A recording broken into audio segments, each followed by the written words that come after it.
Hello everyone. आज इस video में हम केमिस्ट्री का सॉल्यूशंस चैप्टर, जो कि बहुत इंपॉर्टेंट है जेई मेन के रिस्पेक्ट में, उसको बहुत क्रिस्पली कॉन्सेप्ट्स और क्वेश्चन दोनों सीखने की कोशिश करेंगे। तो इसमें अगर आप देखेंगे सॉल्यूशंस में एक्चुअल जो इसका नाम होना चाहिए वो सॉल्यूशंस ना होकर लिक्विड सॉल्यूशंस होना चाहिए, क्योंकि एनसीईआरटी के हिसाब से जो चीजें दी गई हैं वो पर्टिकुलरली उस केस में दी गई हैं जब हमारा सॉल्वेंट लिक्विड होता है।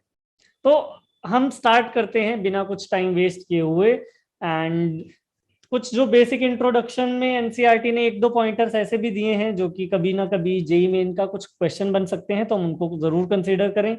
जैसे फ्लोराइड आयन के लिए उन्होंने बोला है कि अगर 1 ppm उसकी कॉन्सेंट्रेशन होती है तो उससे टूथ डिके प्रिवेंट होता है, लेकिन अगर 1.5 ppm पे देखें तो उसी से ही टूथ डिके स्टार्ट हो जाता है। इनफैक्ट फ्लोराइड आयन को रैट पॉइजन में भी यूज किया जाता है। तो बेसिकली वो एक एक इंट्रोडक्शन, एक ब्रीफ देने की कोशिश कर रहे हैं कि कैसे सॉल्यूशन एवरीडे हमारी लाइफ में बहुत इंटीग्रल सा पार्ट है। ऐसे ही आगे जो आईवी इंजेक्शंस हैं, जो भी बॉटल्स वगैरह ड्रिप्स वगैरह लगती हैं, तो उनमें भी इस तरीके से सॉल्यूशन मेंटेन किया जाता है ताकि जो ब्लड प्लाज्मा की कॉन्सेंट्रेशन है वो एग्जैक्टली मैच हो सके। तो आईवी इंजेक्शंस में ब्लड प्लाज्मा कॉन्सेंट्रेशन को मैच कराया जाता है, तो वो पार्ट भी हम देखेंगे किस तरीके से हम देख सकते हैं। एंड सॉल्यूशन की जो लिटरल डेफिनेशन पे अगर जाएं तो आपको अगर रिकॉल करना हो तो 9th 10th क्लास की चीज़ों को रिकॉल करिए। वहां पर हम प्योर सब्सटेंसेस वर्सेस मिक्सचर में जाते थे। तो मिक्सचर 3 तरह के होते थे, 9th क्लास का सेकेंड चैप्टर है ये। तो वहां पर मिक्सचर में we had true solution, we had colloids and we had suspension. तो अगर आप यहाँ देखेंगे तो 12th क्लास में उसको एक ट्रू सॉल्यूशन को सॉल्यूशन नाम दे दिया गया है, और कोलॉइड का जो पार्ट है वो पूरा का पूरा सरफेस केमिस्ट्री में डील किया जाता है। तो बेसिकली जो सॉल्यूशंस वाली चीज है वो सॉल्यूशंस हमारे लिए क्या है, they are homogeneous mixture of two और मोर सब्सटेंसेस। इस चैप्टर में जो हमें डील करने को मिलेगा वो बाइनरी मिक्सचर होंगे। बाइनरी होमोजीनियस मिक्सचर है, यानी सिर्फ दो ही कंपोनेंट है। जो कंपोनेंट ज्यादा अमाउंट में होता है उसको हम क्या बोल सकते हैं, उसको हम सॉल्वेंट बोलते हैं। जो कंपोनेंट कम अमाउंट में होता है उसको सॉल्यूट बोलते हैं। ये अमाउंट वर्ड कभी कभी मिसलीडिंग हो सकता है।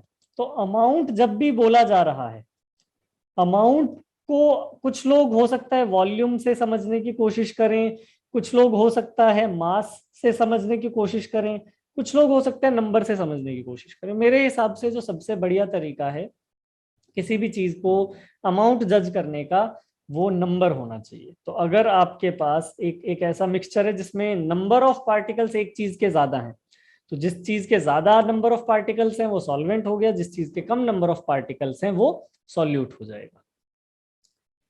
तो अगर आपसे कभी भी सॉल्यूट सॉल्वेंट का कभी भी डिस्कशन हो और आप कंफ्यूज हो रहे हो, जैसे सपोज कीजिए आपको 90 ग्राम शुगर दे दिया जाए, 90 ग्राम शुगर 72 ग्राम वाटर में, तो मास पे नहीं भागना है बिल्कुल भी। आप नंबर पे देखिए, आप मोल्स पे जाइए। शुगर अगर मैं बोल रहा हूं कि ग्लूकोज है, लेट्स कॉल इट ग्लूकोज, तो ग्लूकोज के लिए सिर्फ आपके पास 90/180 यानी कि 1/2 मोल्स है। और अगर आप वाटर देखेंगे तो आपके पास 72/18 4 मोल्स है। तो जिसके मोल्स ज्यादा हैं, जिसके नंबर ऑफ मॉलिक्यूल्स ज्यादा हैं, आप उसको सॉल्वेंट मानेंगे, ना कि जिसका मास ज्यादा है उसे सॉल्वेंट मानेंगे। तो उस केस में ये आपका सॉल्वेंट है। टाइप्स ऑफ सॉल्यूशन की बात कर लेते हैं। तो अगर हम टाइप्स ऑफ सॉल्यूशन देखेंगे तो कहने को तो आपके पास 9 तरह के सॉल्यूशंस आ ही सकते हैं। एक इंटरेस्टिंग चीज है, आपको जरूर याद होना चाहिए, आपने जो 9th 10th में चीजें पढ़ी हैं, आपने एक टेबल पढ़ा होगा, आपको लग रहा होगा कि शायद वही सॉल्यूशंस थे। वो टेबल अगर आप याद करेंगे वो कोलॉइड्स का टेबल है, वो सॉल्यूशन का टेबल नहीं। तो सॉल्यूशन के टेबल में हमें क्या ध्यान रखना है, ये मान लीजिए हमारा सॉल्यूट है, यहाँ हम सॉल्वेंट की बात कर लेते हैं, और यहाँ हम कोई ना कोई एग्जाम्पल ले लेंगे। तो अगर हम गैस इन गैस का एग्जाम्पल लें तो आई थिंक एयर जो है उसको कंसिडर किया जा सकता है, O2+N2। अगर हम लिक्विड इन गैस की बात करें तो उस टाइम पे आप क्लोरोफॉर्म ले सकते हैं नाइट्रोजन में, क्लोरोफॉर्म इन नाइट्रोजन। अगर हम सॉलिड इन गैस की बात करें तो आप कैम्फर इन नाइट्रोजन को कंसिडर कर सकते हैं। तो ये सारी चीजें जो हैं हम कंसिडर कर सकते हैं सॉल्यूशन के लिए। अब इनमें अगर आप देखेंगे तो ये कैसे सॉल्यूशन हुए, इनका जो सॉल्वेंट है वो gas. Similarly if we move towards say gas in liquid, तो उस टाइम पे हम O2 इन वाटर को कंसीडर कर सकते हैं। अगर हम लिक्विड इन लिक्विड को देखें तो कितने भी एग्जांपल आप इथेनॉल इन वाटर ही ले लीजिए। और अगर हम सॉलिड इन लिक्विड को देखना चाहें, so we will go with say glucose with water या ग्लूकोज इन वाटर। मेनली यही कंपोनेंट है जिन पे हमारा चैप्टर बिल्ड होगा, क्योंकि हम लिक्विड सॉल्यूशंस को डील करेंगे। और लास्ट चीज अगर हम देखें तो गैस इन सॉलिड, यानी आप H2 गैस इन पैलेडियम देख सकते हैं। अगर लिक्विड इन सॉलिड की बात हो तो मरकरी इन सोडियम का एग्जांपल लिया जा सकता है। और अगर सॉलिड इन सॉलिड की बात हो तो जैसे गोल्ड का बहुत परफेक्ट एग्जांपल है, क्योंकि गोल्ड में भी थोड़ा सा अमाउंट कॉपर का रहता है, तो copper in gold. Pure gold बहुत सॉफ्ट होता है, आई थिंक आपको पता ही होगा, उसमें सिल्वर या कॉपर थोड़ा सा मिक्स किया जाता है ताकि उसकी स्ट्रेंथ अच्छी बनी रहे। तो ये सारे एग्जांपल्स हम याद जरूर रखें, क्योंकि इन जनरल आपने जो आज से पहले बहुत सारे एग्जांपल्स पढ़े होंगे वो कोलॉइड्स के एग्जांपल होंगे, अगर आप अपनी एक मेमोरी के बेस पे सिर्फ रिकॉल करेंगे तो। ये जो एग्जांपल्स हैं ये पर्टिकुलरली ट्रू सॉल्यूशन के एग्जांपल्स हैं। कॉन्सेंट्रेशंस टर्म्स की हम बात कर सकते हैं, लेकिन इस वीडियो में हम बहुत ज्यादा बात नहीं करेंगे, क्योंकि ये सारी चीजें हम ऑलरेडी स्टोइशियोमेट्री की जो वीडियो है वहां पर कवर कर चुके हैं। उसमें mole fraction, mass fraction, percentage जो 3 तरह के होते हैं, percentage weight by weight, percentage weight by volume, percentage volume by volume, फिर strength, molarity, normality, molality, PPM, ये सारी चीजें हम स्टोइशियोमेट्री की वीडियो में ऑलरेडी डिस्कस कर चुके हैं। तो अगर आप रेफर भी करना चाहें तो उस वीडियो को रेफर कर सकते हैं। कुछ चीजें जो अगेन एनसीईआरटी में दी गई हैं, और क्योंकि जेई मेन का जो तरीका रहा है, एनटीए का जो तरीका रहा है वो ऐसा है कि एनसीईआरटी में दी हुई इंफॉर्मेशन को वो कभी भी क्वेश्चन फॉर्म में यूज कर सकते हैं, तो हमें भी शायद पता होनी चाहिए। तो इथाइलिन ग्लाइकॉल एक काफी अच्छा एग्जांपल है एंटी फ्रीज का। तो इन्होंने क्या एग्जांपल यूज किया है कि 35% वॉल्यूम बाय वॉल्यूम जो इथाइलिन ग्लाइकॉल का है उसे एंटी फ्रीज की तरह यूज किया जाता है for cooling of the engine. और उससे जो फ्रीजिंग पॉइंट अचीव होता है वाटर का वो -17.6 डिग्री सेल्सियस तक अचीव हो जाता है, विच इज क्वाइट रिमार्केबल। आप 0 डिग्री सेल्सियस से लेके -17.6 डिग्री सेल्सियस तक चले गए जब आपने 35% इथाइलिन ग्लाइकॉल ऐड किया। ब्लीचिंग सॉल्यूशन को अगर देखें तो उसमें 3.62 मास परसेंट है सोडियम हाइपोक्लोराइड का वाटर में। तो ये एग्जाम्पल भी हम जरूर याद रख सकते हैं। और अगर आप एक इंपॉर्टेंट चीज देखेंगे, बहुत बार पूछा भी जाता है कि मोलारिटी और मोलालिटी में से कौन सी चीज ज्यादा रिलायबल है, कौन सी चीज पे ज्यादा हमें यूज में लाना चाहिए। अब देखिए बड़ी सिंपल सी बात है, सपोज कीजिए आपने किसी चीज की कॉन्सेंट्रेशन मेजर की। अभी के लिए मैं एग्जांपल ले लेता हूँ दिल्ली का। तो हमने दिल्ली में कोई मेजरमेंट की, तो उस टाइम पे दिल्ली में अभी टेम्परेचर है सपोज कीजिए अराउंड 47 डिग्री सेल्सियस। उस 47 डिग्री सेल्सियस पे जो भी सॉल्वेंट है उसकी कोई वॉल्यूम V1 रही होगी। अब सपोज कीजिए जो वो शिपमेंट है वो दिल्ली से गया है कोई ऐसी जगह जो कि बहुत ही, जहां पे टेम्परेचर काफी कम है, वो हिमाचल में किसी जगह गया है जहां पे टेम्परेचर सिग्निफिकेंटली ड्रॉप हुआ है, लद्दाख, लेह लद्दाख में कहीं गया है जहां टेम्परेचर बहुत कम है, वहां टेम्परेचर मान लीजिए 25 डिग्री सेल्सियस है। तो आप ये देखेंगे कि अगर आपने वॉल्यूम जो मेजर किया होगा सॉल्यूशन का या सॉल्वेंट का दिल्ली में वर्सेस वॉल्यूम जो आप मेजर करेंगे हिमाचल में, उनमें जरूर कुछ ना कुछ डिफरेंस आएगा, क्योंकि वॉल्यूम सॉल्वेंट की टेम्परेचर के साथ इंक्रीज डिक्रीज हो सकती है। उसकी वजह से जो कॉन्सेंट्रेशन आप यहाँ से भेज रहे हैं, या उल्टा केस मान सकते हैं हिमाचल से दिल्ली में आ रहा है, उसमें डिफरेंस हो सकता है।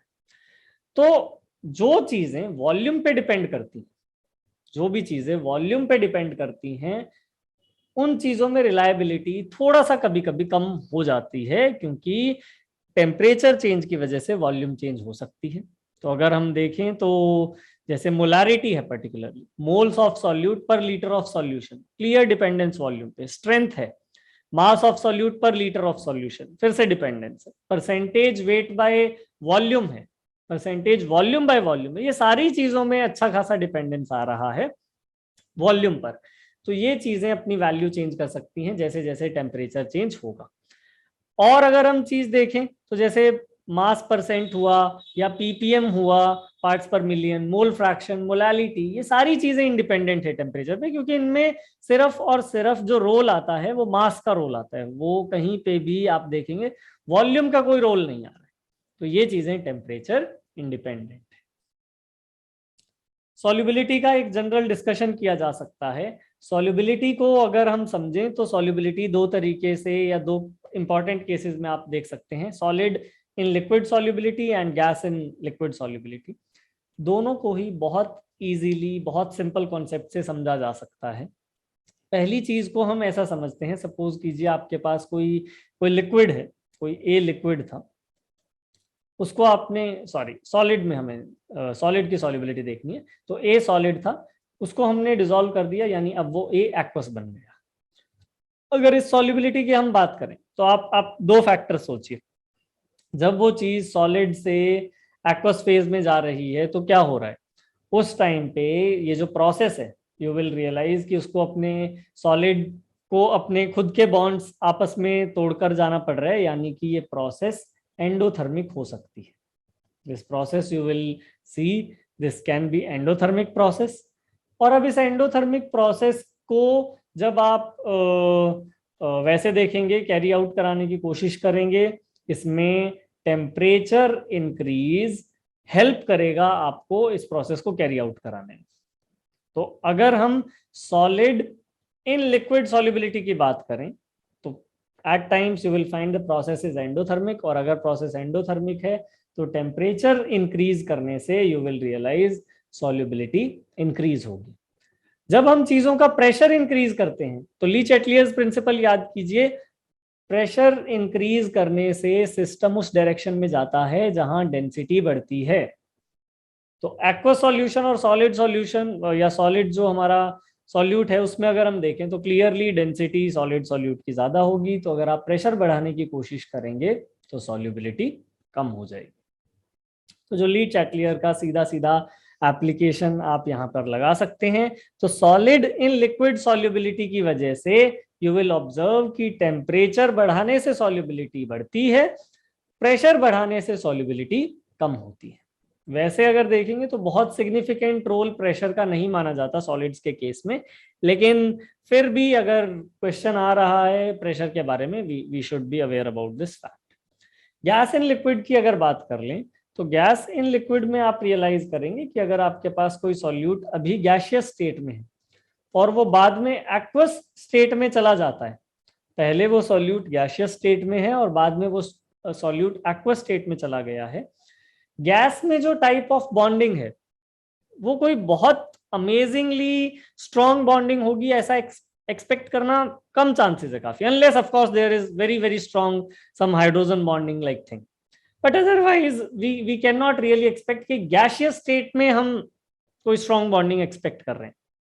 उस केस में जब वो चीज लिक्विड से जाके इंटरेक्ट करेगी, वाटर से जाके इंटरेक्ट करेगी, तो we will realise the process of dissolution of gas, it is exothermic.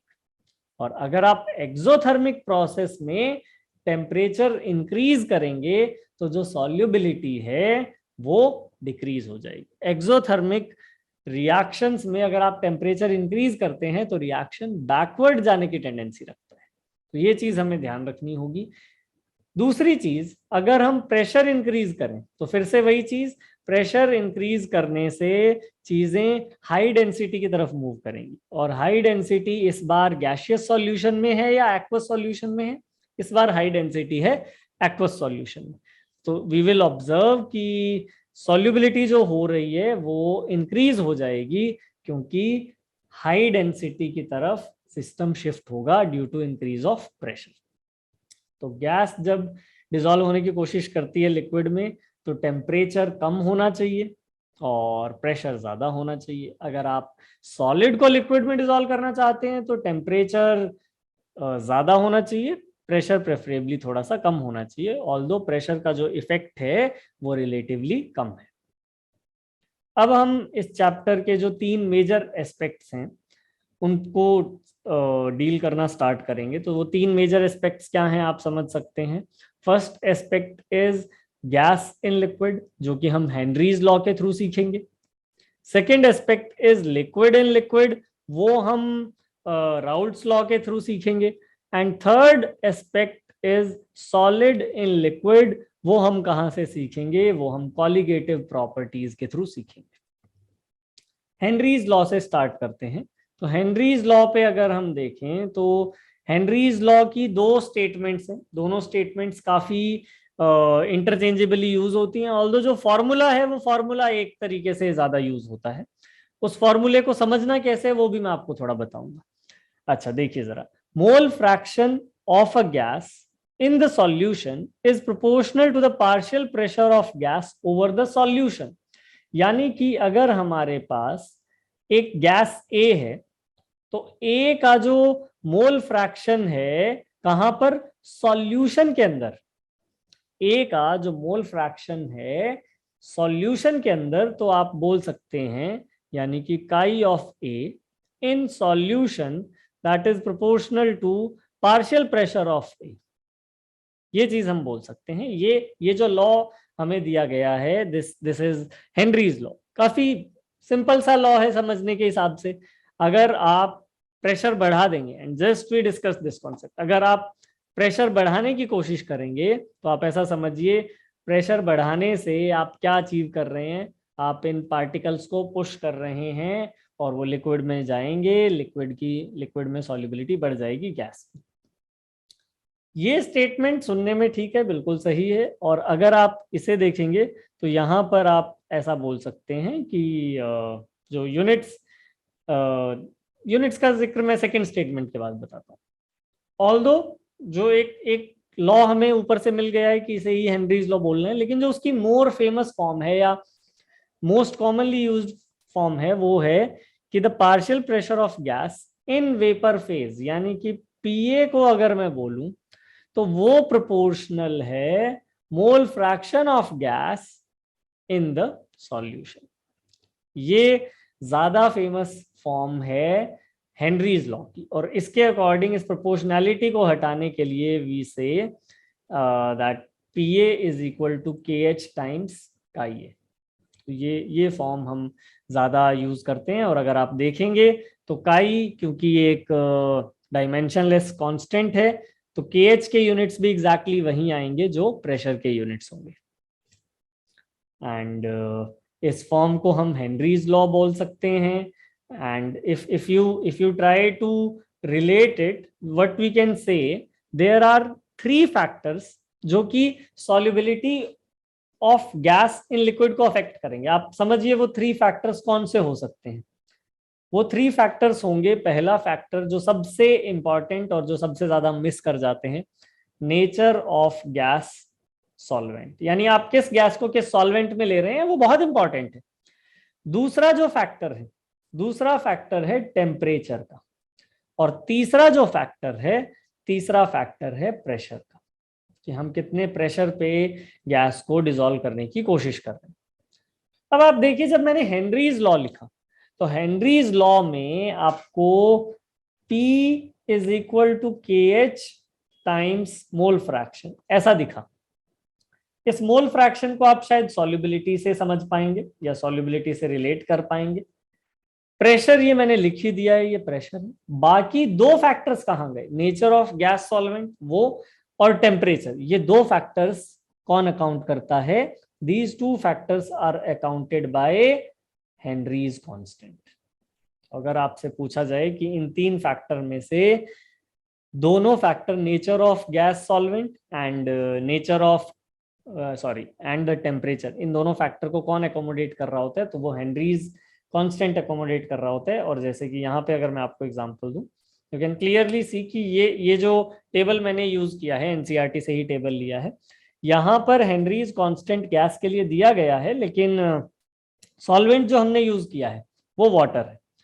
तो वाटर के लिए सॉल्वेंट यूज करके हमने ये कहानी लिखी है। और आप देखिए जिन जिन चीजों के लिए आप यहाँ से क्या फील कर सकते हैं कि अगर हम प्रेशर सेम मान ले, अगर हमने प्रेशर कांस्टेंट रख दिया, एट कांस्टेंट प्रेशर हम क्या बोल सकते हैं कि जो काई आएगा वो इनवर्सली प्रोपोर्शनल आ जाएगा KH के, ऐसा बोला जा सकता है। लेकिन ये कब है? जब प्रेशर कांस्टेंट है। तो उस टाइम पे अगर आप देखें तो ऐसी गैसेस जिनकी पोलर नेचर बहुत कम है, जैसे कि आप देखिए हीलियम है, हाइड्रोजन है, नाइट्रोजन है, इनका जो हेनरीज कांस्टेंट है वो सिग्निफिकेंटली ज्यादा है वाटर के केस में, यानी कि इनकी सॉल्युबिलिटी वाटर में बहुत कम है। आप फॉर्मेल्डिहाइड जैसी गैस लें, HCHO, आप तो यहाँ पे देख पाएंगे कि सॉल्युबिलिटी सिग्निफिकेंटली इंक्रीज हो गई है। वो कैसे हमें पता चल रहा है? क्योंकि हेनरीज कांस्टेंट की वैल्यू बहुत कम हो गई है। तो जैसे जैसे पोलर गैसेस आपके पास आएंगी, ऑब्वियसली आप एक्सपेक्ट कर सकते हैं कि उनकी सॉल्युबिलिटी ज्यादा होगी, यानी उनका हेनरीज कांस्टेंट कम होगा। एक दूसरा जो काफी इंपॉर्टेंट एस्पेक्ट यहाँ पे हम देख पा रहे हैं वो ये है कि आप देखिए, जैसे ही हमने नाइट्रोजन के दो केसेस लिए हैं, नाइट्रोजन को जब हमने टेम्परेचर इंक्रीज किया तो उसका हेनरीज कांस्टेंट इंक्रीज हो गया, यानी कि उसकी सॉल्युबिलिटी डिक्रीज हो गई।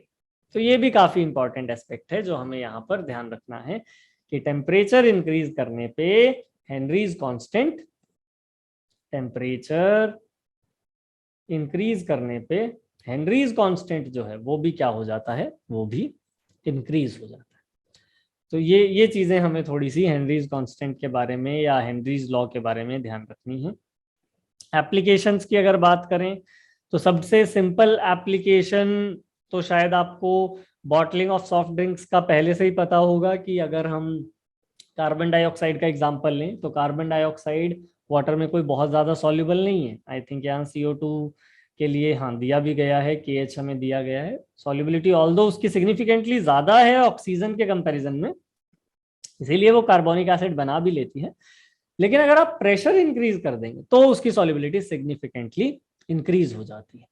और तो बॉटलिंग जब भी की जाती है it is done at high pressure, और इसीलिए जब आप एकदम से किसी सॉफ्ट ड्रिंक की बॉटल को खोलेंगे तो वहां से CO2 एस्केप करती है, क्योंकि जैसे ही बॉटल खुल गई उसके बाद उसका जो प्रेशर है वो एटमॉस्फेरिक प्रेशर को मैच करेगा। तो प्रिवेंट बेंड्स ये कहाँ पर होता है? ये डाइविंग के केस में, this is particularly for diving. यानी कि जब डाइवर्स काफी डीप डाइविंग कर रहे होते हैं, डीप सी डाइविंग कर रहे होते हैं, तो उस टाइम पर उन्हें क्योंकि हाई प्रेशर की वजह से जो सॉल्युबिलिटी होगी, एयर की जो सॉल्युबिलिटी है वो काफी इंक्रीज हो जाएगी। जब वो धीरे धीरे सरफेस की तरफ वापस आएंगे तो सॉल्युबिलिटी जो है गैस की वो कम हो जाएगी।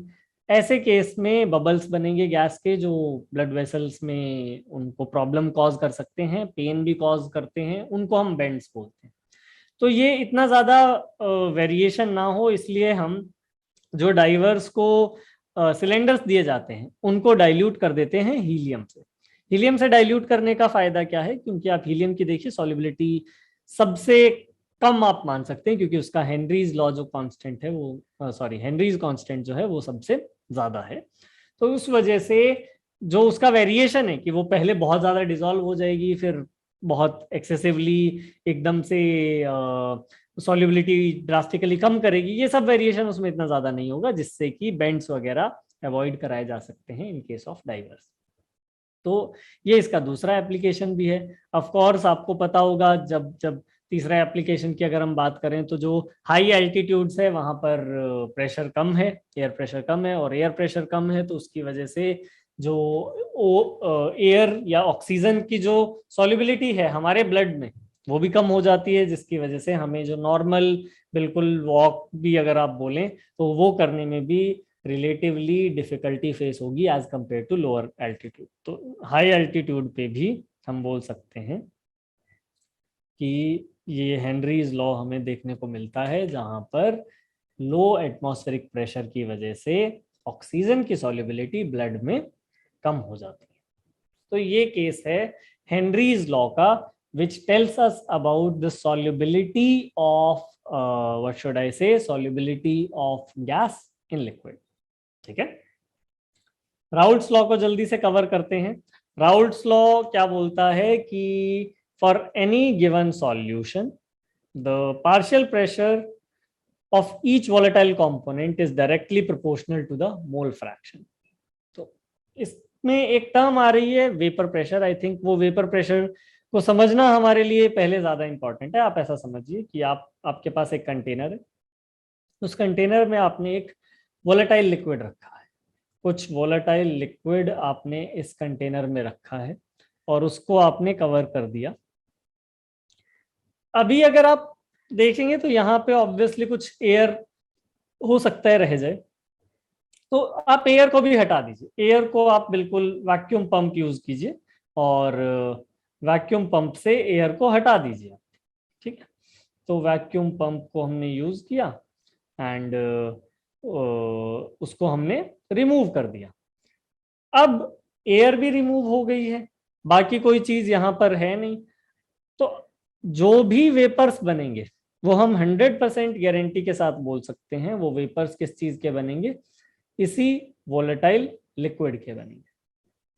तो जो ये वेपर्स बनेंगे ये वोलेटाइल लिक्विड के वेपर्स बनेंगे और आप इक्विलिब्रियम अचीव होने दीजिए। शुरू में वेपर्स थोड़े ज्यादा रेट से बनेंगे, फिर वेपर्स थोड़ा थोड़ा कंडेंस भी होना शुरू हो जाएंगे। एक टाइम आएगा जब जो रेट ऑफ इवेपोरेशन और रेट ऑफ कंडेंसेशन होगा वो बराबर हो जाएगा, उस टाइम को आप बोल सकते हैं इक्विलिब्रियम अचीव हो गया है। और जो प्रेशर उस टाइम पे सिस्टम अचीव करेगा उसी प्रेशर को हम वेपर प्रेशर बोल सकते हैं।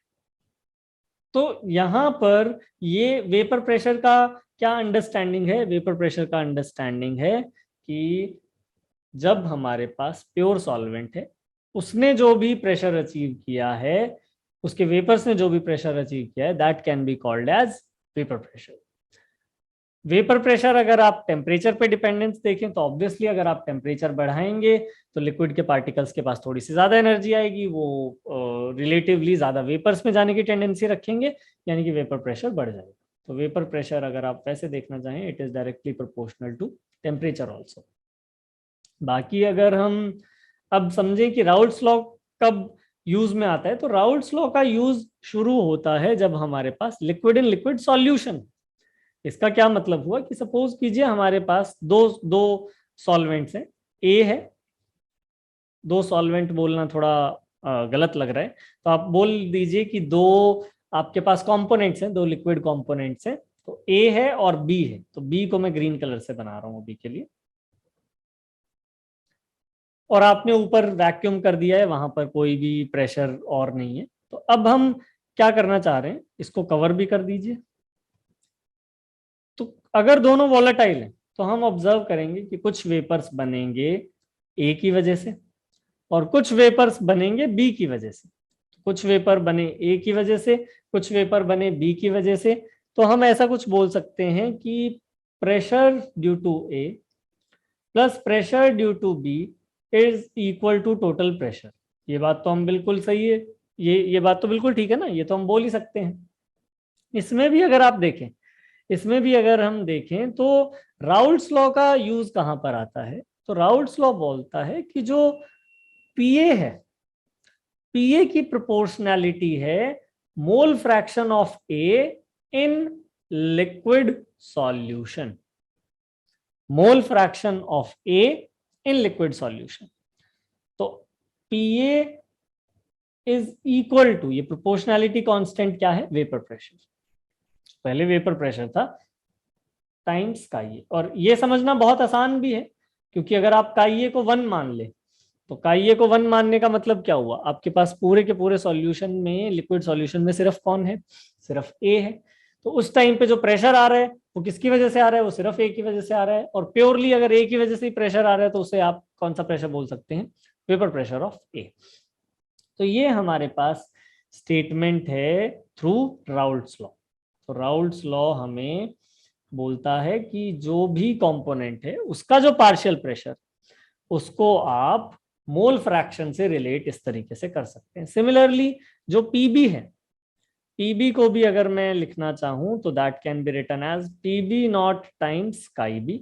और अगर आप टोटल प्रेशर की बात करें, पीटी की बात करें, तो पीए नॉट काई ए प्लस पीबी नॉट काई बी। इस चीज को हम टोटल प्रेशर बोल सकते हैं। तो pressure due to A as well as pressure due to B. तो ये कहानी राउल्ट्स लॉ के थ्रू हमें समझाई जाती है।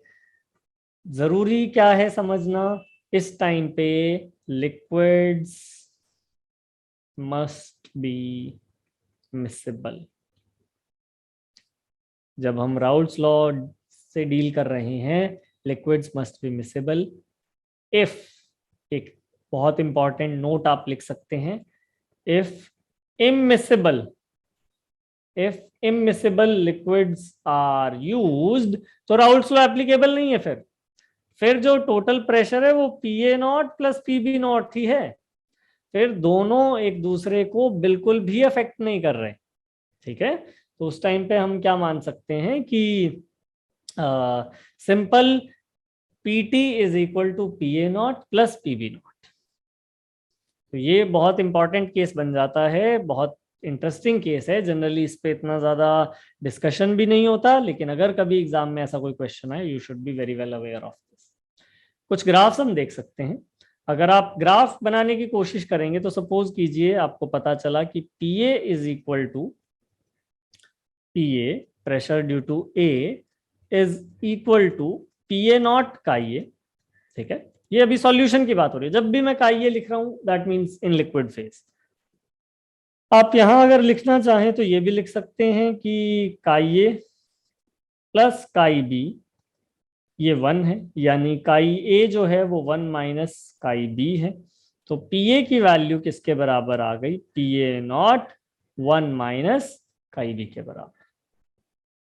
इसको भी अगर आप और एक्सपैंड कर देंगे तो PA0 टाइम्स काई बी। तो ये pressure of A in terms of काई बी मैंने लिख दिया है।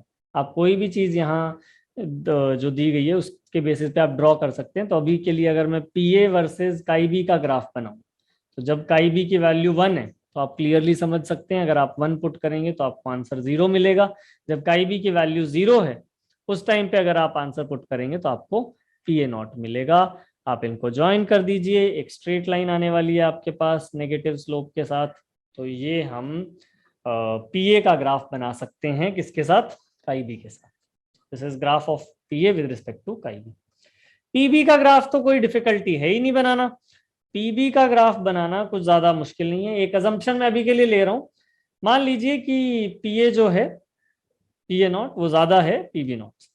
ठीक है, एक मतलब आप उल्टा भी मान सकते हैं, कोई ऐसा कुछ भी ऐसा नहीं है। इट इज जस्ट एक चीज जो हमें ग्राफ बनाने में हेल्प करेगा। तो PA की वैल्यू मैं ज्यादा मान रहा हूं, दिस इज माय अजम्पशन।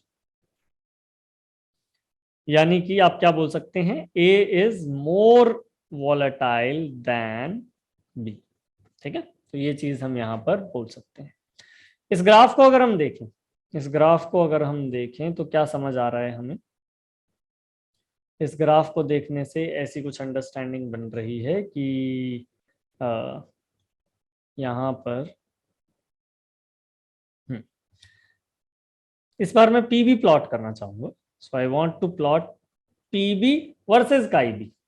और ये तो काफी सिंपल है, क्योंकि PB इज simply PB0 times what? Chi B. इससे ज्यादा तो कुछ भी नहीं है। तो ये तो एक स्ट्रेट लाइन का ग्राफ बनने वाला है, और straight line passing through origin. तो इसको अगर मैं ड्रॉ करूं तो यहाँ पे जब काई बी 0 है तो PB भी 0 है, और जब काई बी 1 हुआ तो PB की वैल्यू कितनी हो गई? PB0 के बराबर आ गई। यानी कि आप यहाँ कुछ रेफर कर दीजिए इसे, ये वैल्यू कितनी है? This is PB0। ठीक है, तो इससे हमें दोनों ग्राफ्स मिल गए। एक एक जो अंडरस्टैंडिंग बन सकती है वो ये कि अगर आप P टोटल को प्लॉट करना चाहेंगे, अगर आप P टोटल को प्लॉट करना चाहें, कोई ज़्यादा मेहनत का काम नहीं है आपको। P टोटल के लिए इन दोनों ग्राफ को ऐसा समझना है कि इनकी वाई एक्सिस को आप बस मर्ज कर रहे हैं। तो यहाँ यहाँ मैं अगर काई बी ले लेता हूँ, ये 1 पे तो हमें पता ही है क्या होने वाला है। 1 पे हमने देखा है कि जब काई बी 1 है उस टाइम पे PA0 का कोई रोल नहीं है, सिर्फ रोल किसका है? सिर्फ रोल है PB0 का। जब काई बी 0 है उस टाइम पे सारा का सारा रोल है PA0 का। और जब आप काई बी को इस बीच में कुछ ले रहे हैं, इस रेंज में कुछ ले रहे हैं, you will be having this. तो आपको एक ग्राफ मिलेगा इस तरीके का, एक स्ट्रेट लाइन ग्राफ मिलेगा। और ये स्ट्रेट लाइन आप इक्वेशन के फॉर्म में चाहें तो भी कोई दिक्कत नहीं है। It would be PA0 minus P A not का ये, सॉरी का ही भी, ये क्या हुआ, ये हुआ पी ए, है ना, प्लस पी बी नॉट का भी, ये क्या हुआ, ये हुआ पी बी। ठीक है, ये हमारा ग्राफ है किस चीज का, पीटी का ग्राफ। तो ये हमारे पास एक अंडरस्टैंडिंग बन रही है जिसको हम इस ग्राफ में भी देख सकते हैं। अगर आप काई बी की दोनों टर्म्स को काई बी की दोनों टर्म्स को आप साथ में ले आएंगे, ये क्या बन जाएगा, P A not, and then we can have एक नेगेटिव स्लोप का ग्राफ हमें दिख रहा है, तो हम minus P A not minus P B not times chi B, तो ये हम ग्राफ बना सकते हैं पीटी का। तो ये हमारे एक ग्राफ की अंडरस्टैंडिंग हो गई जो कि राउल्ट्स लॉ के बेसिस पर बना है। इस पे बेस कभी कभी कुछ कुछ क्वेश्चंस आ जाते हैं, और वैसे देखें तो फॉर्म को समझना ज़्यादा इंपॉर्टेंट है, अगर आप समझ जाएंगे तो ड्रॉ तो कर ही लेंगे। तो ये जो कंपोनेंट अभी मैंने बनाया ये क्या है, दिस इज पीबी। ये जो कंपोनेंट मैं अभी बना रहा हूँ ये क्या है, दिस इज टीए। दोनों को आप ऐड कर दीजिए, जो येलो कलर आपको दिख रहा है वो येलो कलर क्या है, पीटी। ठीक है, तो ये हमारा राउल्ट्स लॉ हो गया। इन सब चीजों पे हम कुछ कुछ क्वेश्चंस ट्राई करेंगे थ्योरी कवर करने के बाद। तो जैसे ही हम पूरी की पूरी थ्योरी कवर कर लेंगे, we will do some questions also, हर कंसेप्ट पे कोई एक दो क्वेश्चन जो कि पर्टिकुलरली जेई मेन के रिस्पेक्ट में काफी इंपॉर्टेंट है, या फिर इनफैक्ट मुझे लगता है जो जेई मेन का ही क्वेश्चन होगा उसे ही हम ट्राई कर सकते हैं। एक बहुत ही इंपॉर्टेंट जो कॉन्सेप्ट है वो समझना जरूरी है यहाँ पर। राउल्ट्स लॉ में जो सॉल्यूशन हमने डिस्कस किया अभी, जिसके लिए पूरी इक्वेशन लिखी, वो सॉल्यूशन आइडियल सॉल्यूशन होना बड़ा जरूरी है। अब ये आइडियल सॉल्यूशन का क्या मतलब है, आइडियल सॉल्यूशन का मतलब है कि आपके पास कोई सॉल्यूट बोल लीजिए या कोई भी कंपोनेंट बोल लीजिए ए था, जिसको आपने दूसरे कंपोनेंट बी में मिक्स किया, दोनों लिक्विड्स हैं। अब आप सपोज कीजिए कि ए की जो इंटरैक्शन है और बीबी की जो इंटरैक्शन है वो उस टाइम की इंटरैक्शन है जब दोनों अलग अलग थे, जब तक आपने डिसॉल्व नहीं किया। जैसे ही आपने डिसॉल्व किया, अभी क्या हो जाएगा, अभी जो मेजर इंटरैक्शंस हो जाएंगी वो ए बी की इंटरैक्शंस हो जाएंगी। तो अब होगा क्या, अगर ए की इंटरैक्शंस और ए बी की इंटरैक्शंस सिमिलर लेवल की हैं, अगर उनमें कोई बहुत ज्यादा चेंज हमें नहीं दिखेगा, तो उस टाइम हम बोलेंगे solution close to ideal solution है। और परफेक्ट केस क्या होगा आइडियल सॉल्यूशन के लिए, परफेक्ट केस ऐसा होगा जिसमें डेल्टा एच ऑफ मिक्सिंग, यानी कि उन दोनों सॉल्यूशन को मिक्स करने से कोई ऐसा खास फर्क नहीं पड़ा है, किस चीज पे, इंथैल्पी चेंज पे। दोनों सॉल्यूशन की जो इंथैल्पीज का सम है वो सेम रहा है, मिक्सिंग की वजह से कोई चेंज नहीं आया है। अगर वो परफेक्टली जीरो है delta H mixing, that solution can be termed as ideal solution. Delta V के बारे में भी आप बात कीजिए, यानी कि अगर डेल्टा वी मिक्सिंग भी जीरो है, अगर ये दोनों ही चीजें अचीव हो जाती हैं, तो इस केस में हम सॉल्यूशन को कैसा सॉल्यूशन बोलते हैं, आइडियल सॉल्यूशन। जिस सॉल्यूशन में मिक्स करने पे ना ही इंथैल्पी में कोई खास चेंज आया हो, ना ही वॉल्यूम में कोई खास चेंज आया हो, 10 ml को 20 ml में मिक्स किया और बना भी 30 ml, ऐसा सॉल्यूशन। ठीक है, और ये कब होता है, ये तब होता है जब आप ए की इंटरेक्शंस को, तो ये आप समझिए, ये व्हेन नॉट मिक्स्ड, राइट, जब हमने मिक्सिंग नहीं की। और ये कब है, व्हेन मिक्स्ड। तो जब हम इस तरीके से चीज़ों को पहले हमने मिक्स नहीं किया और मिक्स कर दिया, और अगर हम चाहते हैं दोनों का लेवल ऑलमोस्ट सेम रहे, तो इट इज़ लाइक कि ए का इंटरेक्शन जो है अगर वो सिमिलर ही रहा है बी के इंटरेक्शन से, जो कि सिमिलर ही रहा है ए बी के इंटरेक्शन से, तो अगर ऐसा हमें कोई केस मिल जाए तो उसको हम आइडियल सॉल्यूशन कंसिडर कर पाते हैं। और ये कंडीशन है, अगर आपसे पूछा जाए, एक बहुत इंटरेस्टिंग क्वेश्चन इस पे बनता है कि आपसे एग्जाम में ये दो चीजें तो आपको पता ही होनी चाहिए, तो defining condition delta G mixing और डेल्टा एस मिक्सिंग के बारे में भी पूछा जाता है कि आइडियल सॉल्यूशन में ये क्या होगा। तो आप जरूर इस चीज को ट्राई कीजिए। आप हो सकता है तो कमेंट में हमें लिख के भी बताइए कि क्या क्या होना चाहिए। और एक बहुत बढ़िया पीवाईक्यू इस पे आया भी हुआ है, and this is indeed a good question which really checks your concept. Ideal solution के कुछ जो केसेस हैं वो हम देख सकते हैं। तो वो केसेस कुछ कुछ हमें जरूर याद करने चाहिए, ऑल्दो हम सिमिलैरिटी तो एक्सपेक्ट कर ही लेंगे कि हाँ जिनमें शायद सिमिलर काइंड ऑफ इंटरेक्शंस रहेंगी। लेकिन ये जो केसेस जो स्पेसिफिकली एनसीईआरटी ने हमें दी हैं, हेक्सेन और हेप्टेन, कोई खास फर्क नहीं आया उनमें। ब्रोमो इथेन एंड क्लोरोइथेन, उनमें भी कोई खास फर्क नहीं है। और बेंजीन और टोलुइन अगर आप स्ट्रक्चर वाइज देखेंगे इनमें भी कोई खास ज्यादा डिफरेंस नहीं है। ये तीनों जो सॉल्यूशंस हैं they are very close to ideal solutions and you can consider them ideal solution with respect to JEE main and your NCERT based exam। ठीक है। डेविएशन की अगर हम बात करें तो पॉजिटिव डेविएशन या नेगेटिव डेविएशन हो जाता है, या फिर आप बोल सकते हैं कि उस टाइम पे आपका सॉल्यूशन आइडियल नहीं रहा है, नॉन आइडियल सॉल्यूशन बन गया। पॉजिटिव डेविएशन का मतलब क्या है? पॉजिटिव डेविएशन का मतलब ऐसा कुछ है जब आपके पास सॉल्यूशन बिल्कुल भी जिस तरीके की वो इंटरेक्शन पहले कर पा रहा था उससे ज्यादा सेटिस्फाइड था, अभी वो सेटिस्फाइड नहीं है इंटरेक्शन से। जो जो जो एग्जांपल हम ले सकते हैं वो CS2 और एसीटोन का एग्जांपल, काफी बढ़िया एग्जांपल। तो CS2 और एसीटोन में अब देखिए, एसीटोन पोलर है, एसीटोन पोलर है, कार्बन डाइसल्फाइड बिल्कुल नॉन पोलर है।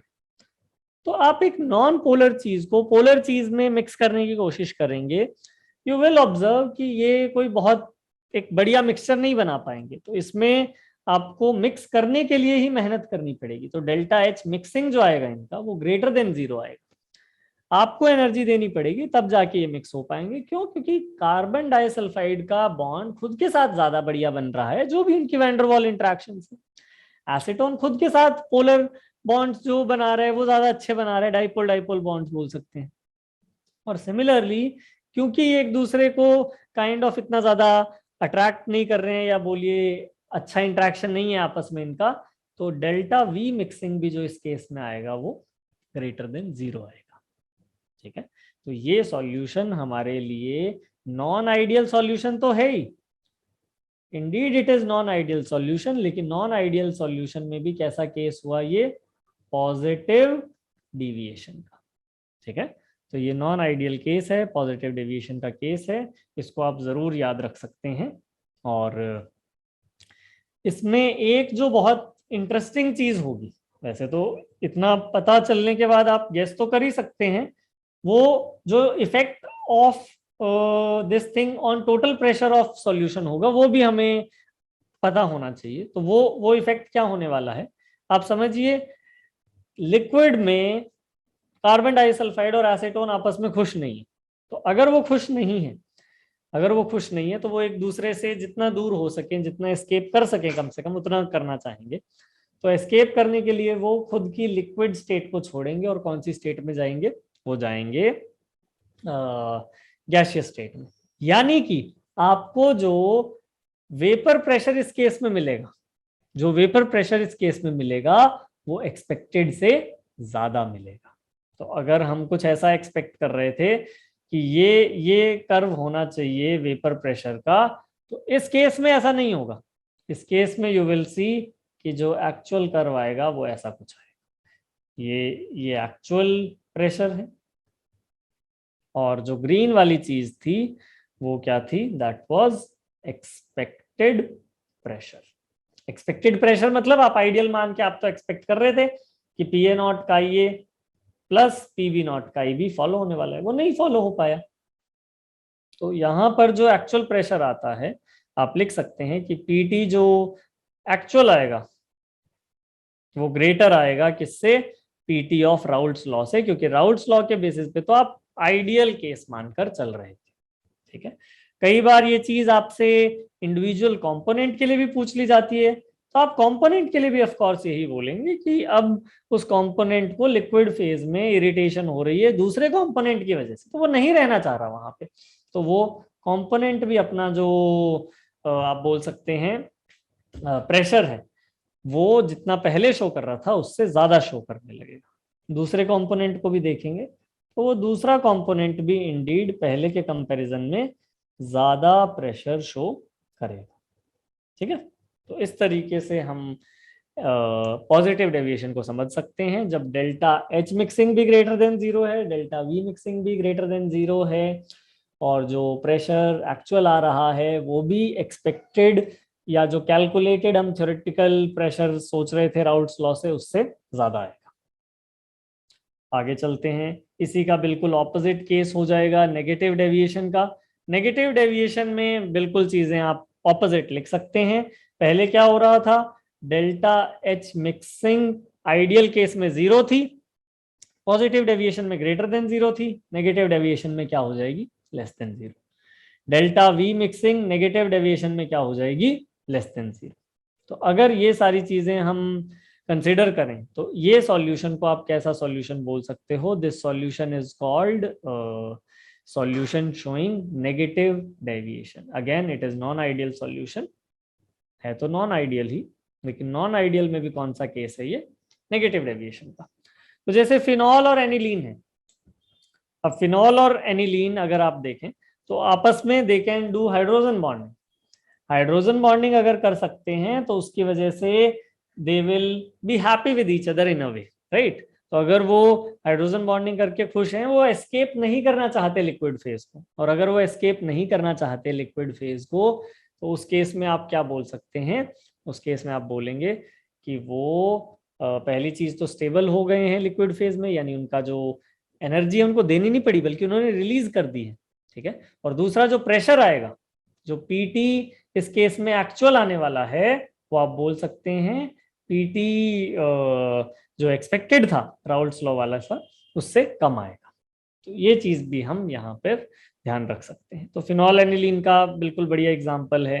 And the second example is with respect to indeed chloroform and acetone. This is also very good example, क्योंकि एसीटोन का एक एग्जाम्पल हम ऊपर भी देख चुके हैं कार्बन डाइसल्फाइड के साथ। तो क्लोरोफॉर्म एंड एसीटोन के अगर केस को देखें तो यहां पर आप क्या बोल सकते हैं, इस केस में दोनों अगेन हाइड्रोजन बॉन्डिंग शो कर देते हैं, दोनों में हाइड्रोजन बॉन्डिंग शो हो जाती है और उसकी वजह से दे शो नेगेटिव डेविएशन, आपस में बॉन्ड बनाकर वो खुश हैं और नेगेटिव डेविएशन उस वजह से हो जाती है। तो दो example, phenol aniline and chloroform acetone, ये दोनों एग्जाम्पल हमें याद रखने हैं किस चीज के लिए, नेगेटिव डेविएशन के लिए। नॉन आइडियल सॉल्यूशन का ही एक बड़ा स्पेशल केस आता है एजियोट्रोप। एजियोट्रोप्स क्या हैं, एजियोट्रोप्स ऐसे सॉल्यूशन हैं जिनमें बहुत लार्ज या तो पॉजिटिव डेविएशन हुई है या बहुत लार्ज नेगेटिव डेविएशन हुई है, लेकिन उसको एक एक स्पेशल कैरेक्टरिस्टिक उससे अचीव हो गया है। वो स्पेशल कैरेक्टरिस्टिक क्या है, वो स्पेशल कैरेक्टरिस्टिक है कि अगर आप एजियोट्रोप की कंपोजिशन देखेंगे वो बहुत ही इंटरेस्टिंग बन जाती है। तो आप ऐसा समझिए, सपोज कीजिए आपके पास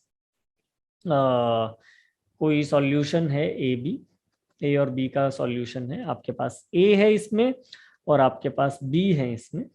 तो आप ऐसा बोल सकते हैं कि यहाँ पर अगर मैं दोनों की मोल फ्रैक्शन शुरू में सेम भी लेकर चलूं, अगर दोनों का मोल फ्रैक्शन सेम भी है मेरे पास, chi A is equal to chi B, कब, in solution, and one of them is more volatile, say P A not is greater than P B, तो आप क्या ऑब्जर्व करेंगे, आप ये ऑब्जर्व करेंगे कि जो पी टोटल आएगा उसमें ज्यादा जो कंट्रीब्यूशन है, दोनों के लिक्विड में मोल तो हमने बराबर ही रखे, लेकिन वॉलेटाइल ए ज्यादा है, तो जो लिक्विड से वेपर्स में जो कंपोनेंट ज्यादा जाएगा, वो ज्यादा कंपोनेंट कौन सा जाएगा, वो जाएगा ए, और कम कंपोनेंट जाएगा कौन से वाला, बी वाला। तो यहां पे आप एक्सपेक्ट कर पाएंगे कि ऊपर वेपर्स में काई ए वेपर जो है वो सर्टेनली ज्यादा होने वाला है, किसके कंपैरिजन में, काई बी वेपर्स के कंपैरिजन में। ये बात ठीक लग रही है समझने में, मोर वोलेटाइल कंपोनेंट था तो वो ज्यादा हो गया, कोई दिक्कत नहीं है। अब आप इसको ऐसा समझिए, अब हम इसको इस तरीके से समझ सकते हैं कि अगर आपने इसी कंपोनेंट को आपने कंडेंस कर दिया, तो पहले हमने हीट किया, या वेपर्स बन गए अपने आप से, ऐसा मान लीजिए। बाद में हमने कंडेंस कर दिया। कंडेंस करने के बाद जो मिक्सचर आएगा उसकी प्रॉपर्टीज इंटरेस्टिंग है। उस मिक्सचर में ऑलरेडी काइये जो होगा, अभी वो वेपर से हमने क्या बना दिया, लिक्विड बना दिया, लेकिन इस मिक्सचर में जो काइये आएगा वो ग्रेटर आने वाला है काई बी से ऑलरेडी। और दूसरी चीज अगर आप देखें तो हमें ये भी पता है कि P A not greater than P B not है। तो ये जो मेरे पास मिक्सचर आया है कंडेंस करके फर्स्ट केस के वेपर्स को, इस मिक्सचर में ए की परसेंटेज भी ज्यादा है और ए है भी ज्यादा वॉलेटाइल। इसका क्या मतलब हुआ, इसका मतलब हुआ जो अब वेपर्स बनेंगे वो सर्टेनली ए के कंपैरेटिवली काफी ज्यादा बनेंगे। तो ए के वेपर्स इस केस में बहुत ज्यादा बनेंगे as compare to be. In fact वो पिछली अपनी कॉम्पोजिशन से भी ज्यादा होंगे। यानी मैं क्या बोलना चाह रहा हूं कि अगर आप इस केस में काइये वेपर निकालें, इस केस में अगर आप काइये वेपर निकालें 2 और ये मान लीजिए काइये वेपर 1 था, तो ये तो होगा ही होगा कि काई बी से वो ज्यादा है। लेकिन एक इंटरेस्टिंग चीज ये भी होने वाली है कि काइये वेपर सेकंड के ज्यादा होंगे काइये वेपर 1 से।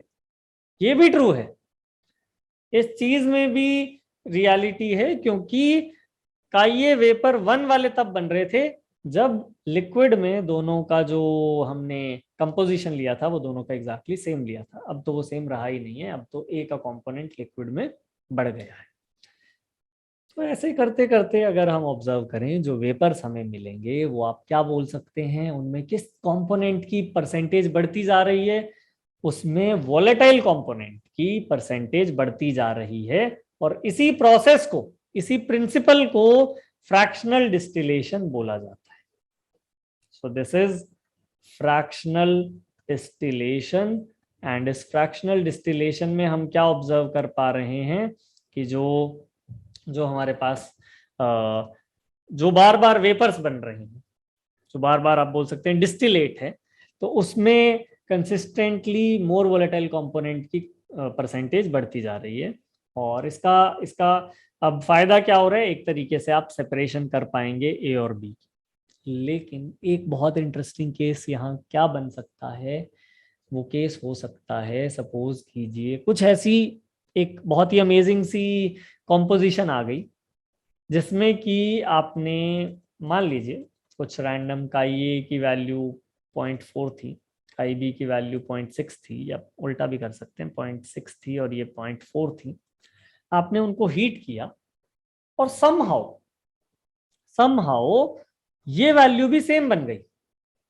क्या बोलना चाह रहा हूं मैं, यानी काइये वेपर्स भी जो बन गए वो 0.6 बन गए। कोई एक पर्टिकुलर केस, जरूरी नहीं है कि अभी मैं ए को ज्यादा वोलेटाइल मान रहा हूं, कोई एक पर्टिकुलर केस जहां पर ऐसा अचीव हो जाए कि जो लिक्विड की कॉम्पोजिशन है वही वेपर्स की कॉम्पोजिशन बन जाए, तो ये केस तो बहुत इंटरेस्टिंग हो जाएगा। क्योंकि अब आप इस वेपर्स वाले सिस्टम को कितना भी बार कंडेंस करो, कितना भी रीवैपोरेट करो, फिर से कंडेंस करो, फिर से रीवैपोरेट करो, आपको कोई फायदा नहीं होने वाला। जो कॉम्पोजिशन है पूरे मिक्सचर की वो हमेशा क्या रहेगी, बिल्कुल सेम रहेगी। ये चीज समझ पा रहे हो? तो ऐसा मिक्सचर जो कि फ्रैक्शनल डिस्टिलेशन में सेपरेशन शो नहीं कर रहा, उस मिक्सचर को हम एजियोट्रोप बोलते हैं। तो ये पूरी जो राम कहानी सुनाई है वो क्यों सुनाई गई है, ताकि एजियोट्रोप की जो एक फीलिंग है, जो एक मतलब है उसका, उसको हम समझ पाए। ठीक है, तो इसमें अगर आप देखेंगे तो क्योंकि इसमें सबसे मेन चीज आप क्या बोल सकते हैं, यहाँ पे देखें तो जो इंपॉर्टेंट पॉइंट लिखना चाहिए, having same composition in liquid and vapour phase. इनकी जो कंपोजिशन है वो सेम है। अगर इनकी कंपोजिशन फिक्स्ड है हमेशा, तो इनका जो बॉइलिंग पॉइंट है वो भी फिक्स्ड है। अगर कंपोजिशन चेंज होती तो बॉइलिंग पॉइंट भी चेंज होता, लेकिन कंपोजिशन ही अगर फिक्स्ड है तो बॉइलिंग पॉइंट भी फिक्स्ड है। और ऐसे कंपोनेंट्स को हम फ्रैक्शनल डिस्टिलेशन से सेपरेट नहीं कर सकते। आप ये समझिए कोई और मेथड से सेपरेट कर सकते हैं डेफिनेटली। आप कोई प्रॉपर एक सूटेबल सॉल्वेंट ले लीजिए जिसमें ए ज्यादा सॉल्युबल हो, बी कम सॉल्युबल हो, वैसे कर सकते हैं।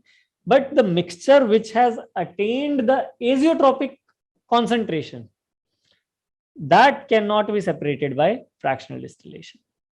A और B एक पर्टिकुलर कंपोजिशन पर जाके एजियोट्रोप बनते हैं, ये आप जरूर समझ सकते हैं, और जब मैं एग्जांपल आपको दूंगा तो आपको समझ आ भी जाएगा. एंड मिनिमम बॉइलिंग एजियोट्रोप है या मैक्सिमम बॉइलिंग एजियोट्रोप है, आप ऐसा समझिए. बेसिकली मिनिमम बॉइलिंग एजियोट्रोप का मतलब क्या हो गया, जिनमें कि एक तरीके से आपको पॉजिटिव डेविएशन मिल रही है. क्योंकि अगर डेविएशन पॉजिटिव है तो इसका मतलब जितना आप प्रेशर एक्सपेक्ट कर रहे थे उससे ज्यादा प्रेशर मिल रहा है, यानी आप जितना बॉइलिंग पॉइंट एक्सपेक्ट कर रहे थे मिक्सचर का उससे कम आपको मेहनत करनी पड़ रही है, तो उसको आपने कैसा एजियोट्रोप बोल दिया, minimum boiling azeotrope. Solutions which show large positive deviation they form minimum boiling azeotrope. और ये बहुत इंपॉर्टेंट है, प्लीज आप समझिए इस बात को. दो चीजें, ऐसा नहीं है कि कोई भी दो चीजें मिलके एजियोट्रोप बना रही है तो वो हर कंपोजिशन पे एजियोट्रोप बनाती है, नहीं, ऐसा नहीं होता है. जैसे कि ये बहुत परफेक्ट एग्जांपल है, वाटर और इथेनॉल का जो मिक्सचर है, आप उसको बहुत हद तक सेपरेट कर सकते हैं फ्रैक्शनल डिस्टिलेशन से. जब हमें माइक्रोब्स के थ्रू इथेनॉल मिलता है, इट इज हार्डली 2-3%, बाकी सब वाटर ही होता है उसमें. हम उसको डिस्टिलेट करते हैं and we can bring it to 95% level. आप उससे अलग अलग तरह की चीजें बना रहे होते हैं, आप उसको 2% को 6%, 7% तक ले आते हैं, तो उसको आप अल्कोहलिक ड्रिंक में यूज कर सकते हैं. और आगे जाएं तो मान लीजिए 70% तक भी अगर हम ले जाएं, 6 से 40% तक लगभग आप अल्कोहलिक ड्रिंक्स में यूज कर सकते हैं. आगे अगर आप देखें 70% पे आप उसको लेबोरेटरी क्लीनिंग के लिए यूज कर सकते हैं. आगे स्पिरिट वगैरह उससे बनाई जा सकती है, तो उसको हम कॉन्स्टेंटली डिस्टिलेट करके एक कंपोनेंट को दूसरे कंपोनेंट से अलग कर सकते हैं using fractional distillation, unless we hit the point of azeotropic composition. और वो पॉइंट आपको अल्कोहल, पर्टिकुलरली इथेनॉल वाटर के केस में याद करना है, 95% volume by volume of ethanol. यानी कि जब आपके पास 95 ml इथेनॉल हो गया और 5 ml वाटर हो गया, इसके बाद इस मिक्सचर को आप किससे सेपरेट नहीं कर सकते, फ्रैक्शनल डिस्टिलेशन से सेपरेट नहीं कर सकते. ठीक है, ये हमें जरूर याद रखना है. और यही कहानी अगर मैं आपको नेगेटिव डेविएशन के सेंस में सुनाऊंगा, तो नेगेटिव डेविएशन में आप ऑब्जर्व करेंगे कि जितना आपको बॉइलिंग पॉइंट एक्सपेक्टेड था उससे ज्यादा बॉइलिंग पॉइंट आ जाएगा, तो उसको फिर आप मैक्सिमम बॉइलिंग एजियोट्रोप बोलेंगे. तो नेगेटिव डेविएशन के हमने कुछ केसेस तो ऑलरेडी पढ़ ही लिए थे, लेकिन ये तभी होता है जब लार्ज डेविएशन हो. I think that has to be very very important thing to be considered. Azeotropes तभी बनते हैं जब हमारे पास लार्ज डेविएशन होती है, उसके बिना हम उसको एजियोट्रोप नहीं बोलते. ठीक है, और वैसे जो डिफाइनिंग पॉइंट है वो क्या है, ऐसा मिक्सचर जिसकी वेपर में जो कॉम्पोजिशन आ रही है और जो लिक्विड में कॉम्पोजिशन है वो बिल्कुल सेम आ जाए, तो वो एजियोट्रोप है. तो नाइट्रिक एसिड और वाटर का एग्जाम्पल लिया गया है, तो 68% water, sorry nitric acid and 32% water, ये भी एक एजियोट्रोप है जिसका बॉइलिंग पॉइंट भी हमें 393.5 केल्विन दिया गया है, तो हम याद भी करेंगे जरूर. तो 68% वेट बाय वेट आप बोल सकते हैं ये नाइट्रिक एसिड का. ये किस चीज का एग्जांपल हो गया, ये एग्जांपल हो गया नेगेटिव डेविएशन का.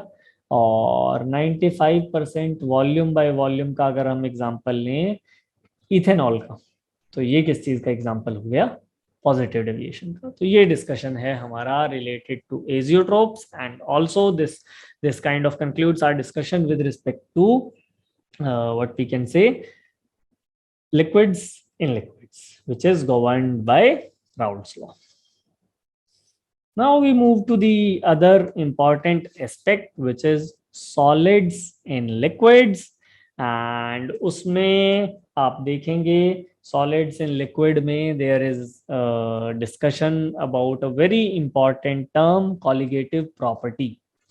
तो वो कॉलिगेटिव प्रॉपर्टी हम समझेंगे। उससे पहले मेरे को लगता है हम एक बार वेपर प्रेशर के कंसेप्ट को थोड़ा सा रिविजिट कर लें। वैसे तो आपको बता ही दिया मैंने कि वेपर प्रेशर क्या होता है, किस तरीके से मेजर किया जाता है, बट सपोज कीजिए आपने एक केस में वेपर प्रेशर ऑब्टेन किया, वही जो वैक्यूम पंप लगा के और बाद में वेपर्स बनने दिए, उससे जो रीडिंग आई वो रीडिंग आई PA, और क्योंकि उस टाइम पे IA 1 था आपने उसको PA0 मान लिया, वेपर प्रेशर आ गया। अब आपने इसमें now a solid non volatile, solid भी है नॉन वोलेटाइल भी है, solute is added to it, ठीक है, सॉल्यूबल भी है और सॉलिड नॉन वोलेटाइल, सॉल्यूबल भी लिख देता हूं, वैसे तो सॉल्यूट का मतलब ही वही है, but soluble solute is added to. अब इससे क्या होगा आप समझिए, इससे ये होगा कि वेपर जो प्रेशर क्रिएट हो रहा था उसका लॉजिक क्या था, उसका लॉजिक ये था कि जो सरफेस पे पार्टिकल्स हैं वो एस्केप करने की कोशिश कर रहे हैं, वेपर्स बना रहे हैं, उससे हम बोल सकते हैं कि कुछ ना कुछ वेपर प्रेशर अचीव हो रहा है। अब आप ऐसा समझिए कि अगर मैं बोलूं कि यहाँ पर क्योंकि आपने इसमें एक नॉन वोलेटाइल सॉलिड जो सॉल्युबल तो है लेकिन नॉन वोलेटाइल नहीं, वो ऐड कर दिया है, तो अब वो नॉन वोलेटाइल सॉल्युबल सॉलिड कुछ कुछ जगह ऑक्यूपाई कर लेगा यहाँ पे।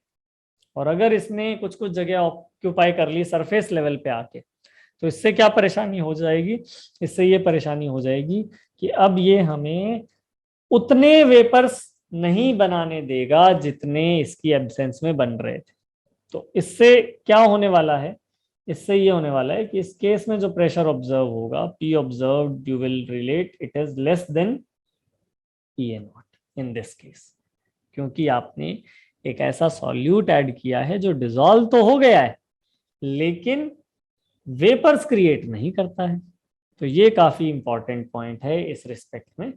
और तो यहाँ पे हमने क्या ऑब्जर्व किया, यहाँ पे हमने ऑब्जर्व किया कि अब हमारा जो PA0 आ रहा है वो एक्सपेक्टेड से कम आ रहा है, और ऐसी कुछ और प्रॉपर्टीज में चेंज आएगा, यानी PA0 में चेंज आया।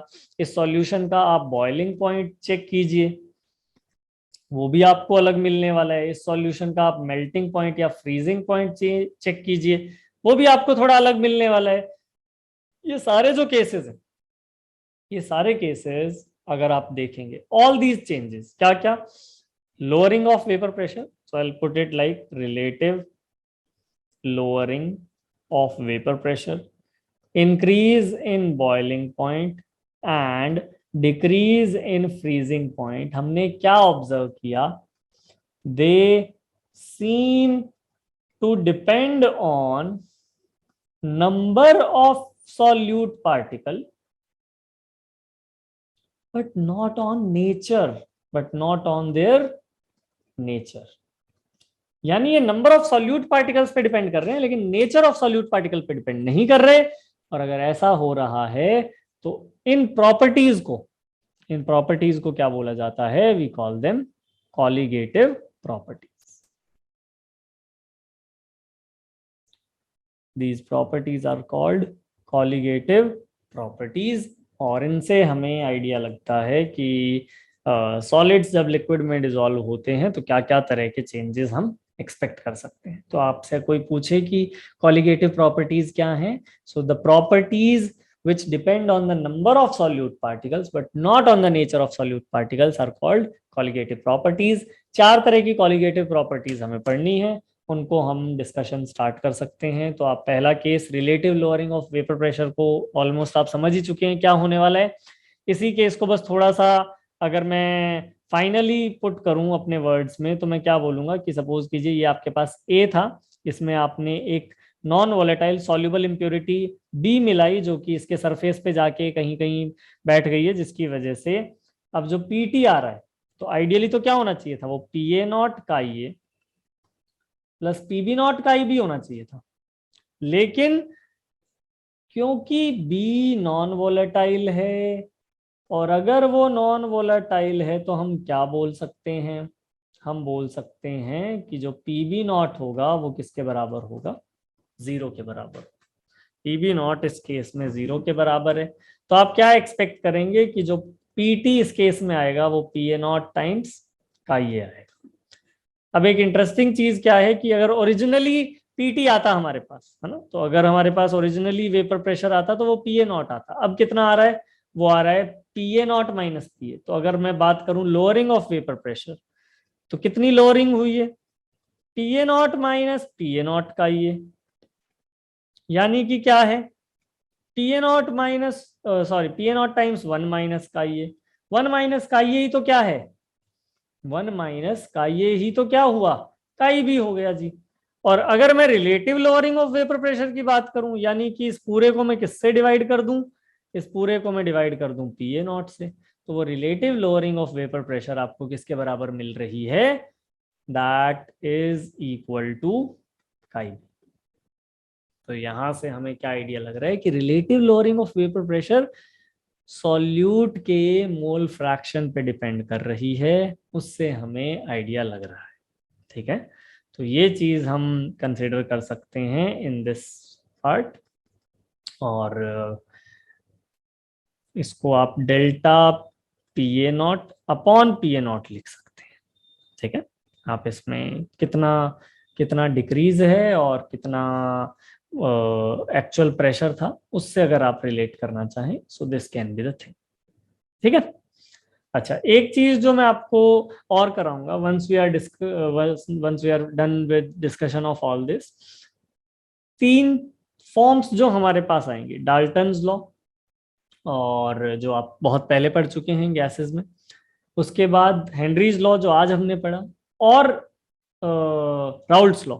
अब देखिए डाल्टन्स लॉ में गैस गैस होता है, हेनरीज लॉ में गैस इन लिक्विड होता है, और बिल्कुल लास्ट में जो बचा राउल्ट्स लॉ, इसमें लिक्विड इन लिक्विड होता है। ये तीनों को एग्जैक्ट एक बार इनकी फॉर्म भी देखेंगे, किस हद तक उसमें सिमिलैरिटी है, और तीनों में जो सिमिलैरिटी के साथ साथ डिससिमिलैरिटी है, जो मीनिंग है, वो भी एक बार जरूर डिस्कस करेंगे once we are done with this discussion of concept.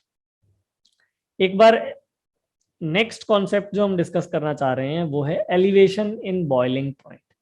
Elevation in boiling point का क्या मतलब है, तो उसके लिए पहले बॉइलिंग पॉइंट की डेफिनेशन समझ लेते हैं।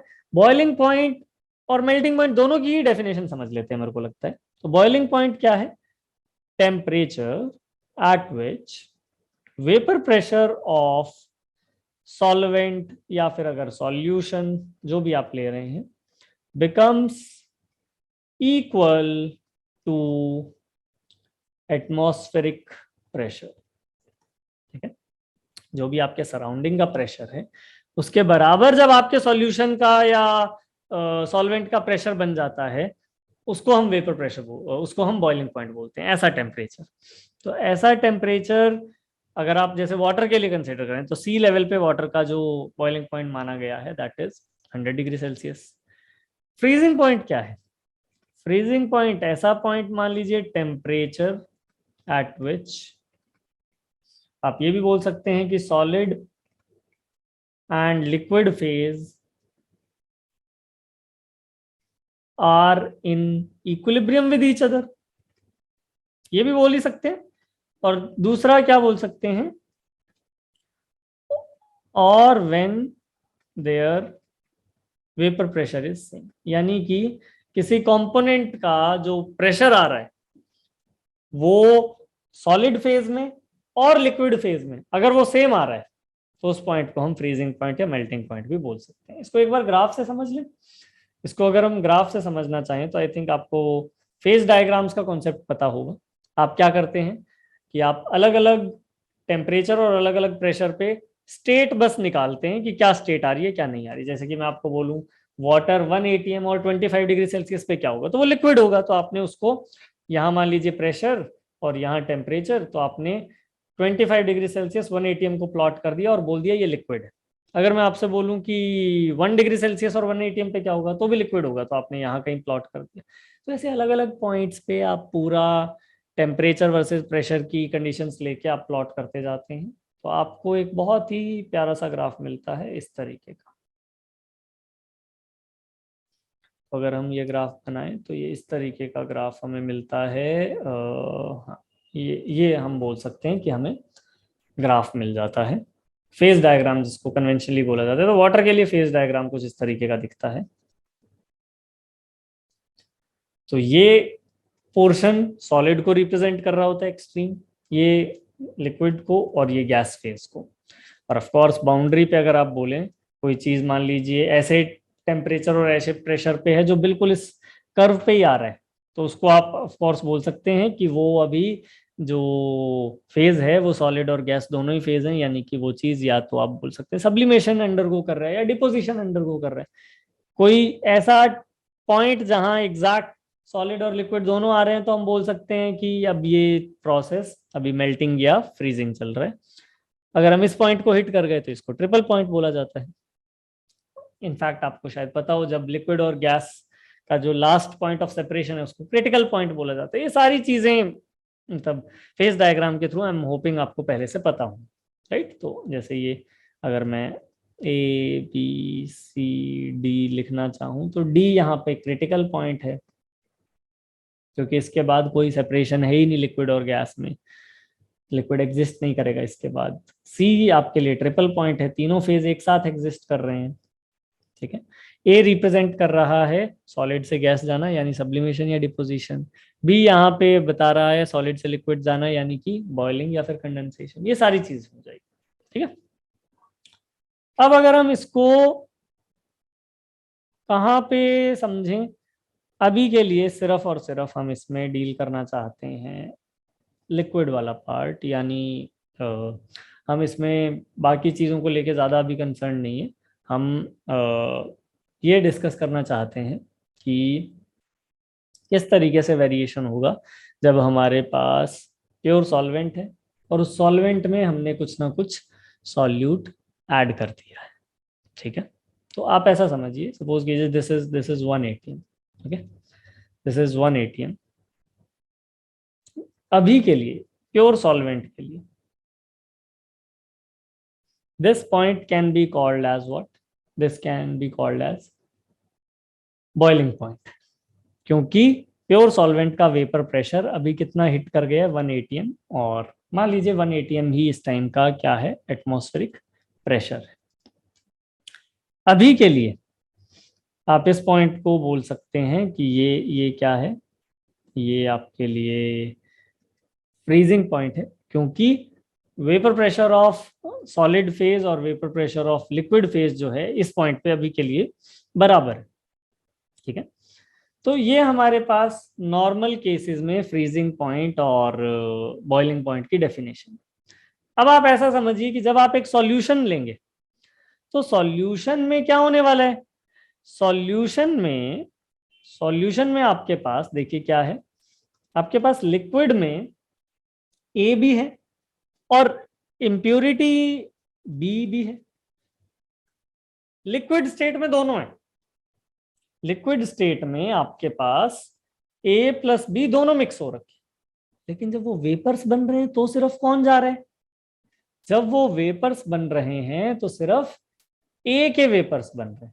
सिमिलरली जब वो सॉलिडिफाई होंगे तो सिर्फ कौन सॉलिडिफाई होगा, जब वो सॉलिड भी बनेगा यू विल रियलाइज कि इंप्योरिटी डिसॉल्व नहीं होगी उसमें, वो सॉलिड भी सिर्फ ए ही बनेगा।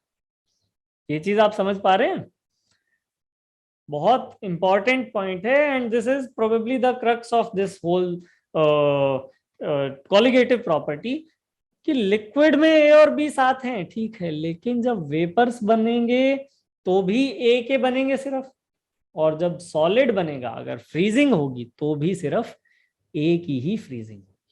तो इससे हमें क्या पता चलेगा, तो अगर मैं इसी प्लॉट पे vapour pressure of solution plot करूं, तो अभी तो ये प्योर सॉल्वेंट के लिए था, अभी मैं vapour pressure of solution plot करूंगा, और हमें पता है सॉल्यूशन का वेपर प्रेशर प्योर सॉल्वेंट से क्या आने वाला है, कम आने वाला, डिस्कस किया था इसमें, relative lowering of vapour pressure में ऑलरेडी डिस्कस कर चुके हैं। तो यहाँ पे आप जब ड्रॉ करेंगे तो कुछ ऐसा ड्रॉ करेंगे, क्योंकि अभी जो वेपर प्रेशर आ रहा है वो थोड़ा सा कम आ रहा है। इंटरेस्टिंग चीज क्या है, जैसे ही ये चीज सॉलिडिफाई होना स्टार्ट होगी ये बिल्कुल वही ग्राफ को रीट्रेट करेगी जो कि प्योर सॉल्वेंट का है, क्योंकि सॉल्यूशन भी फ्रीज होने पे सिर्फ कौन से कंपोनेंट को फ्रीज करता है? सिर्फ सॉल्वेंट को। तो अब मैं आपको क्या बताना चाह रहा हूं कि पहली चीज जो बहुत इंपॉर्टेंट है समझना, सॉल्यूशन को वेपर प्रेशर 1 atm तक ले जाने में थोड़ी सी एक्स्ट्रा मेहनत करनी पड़ रही है। ये जो थोड़ी सी एक्स्ट्रा मेहनत करनी पड़ रही है यही कहाँ पे रिफ्लेक्ट होगी? ये इसके इंक्रीज्ड बॉइलिंग पॉइंट में रिफ्लेक्ट होगी।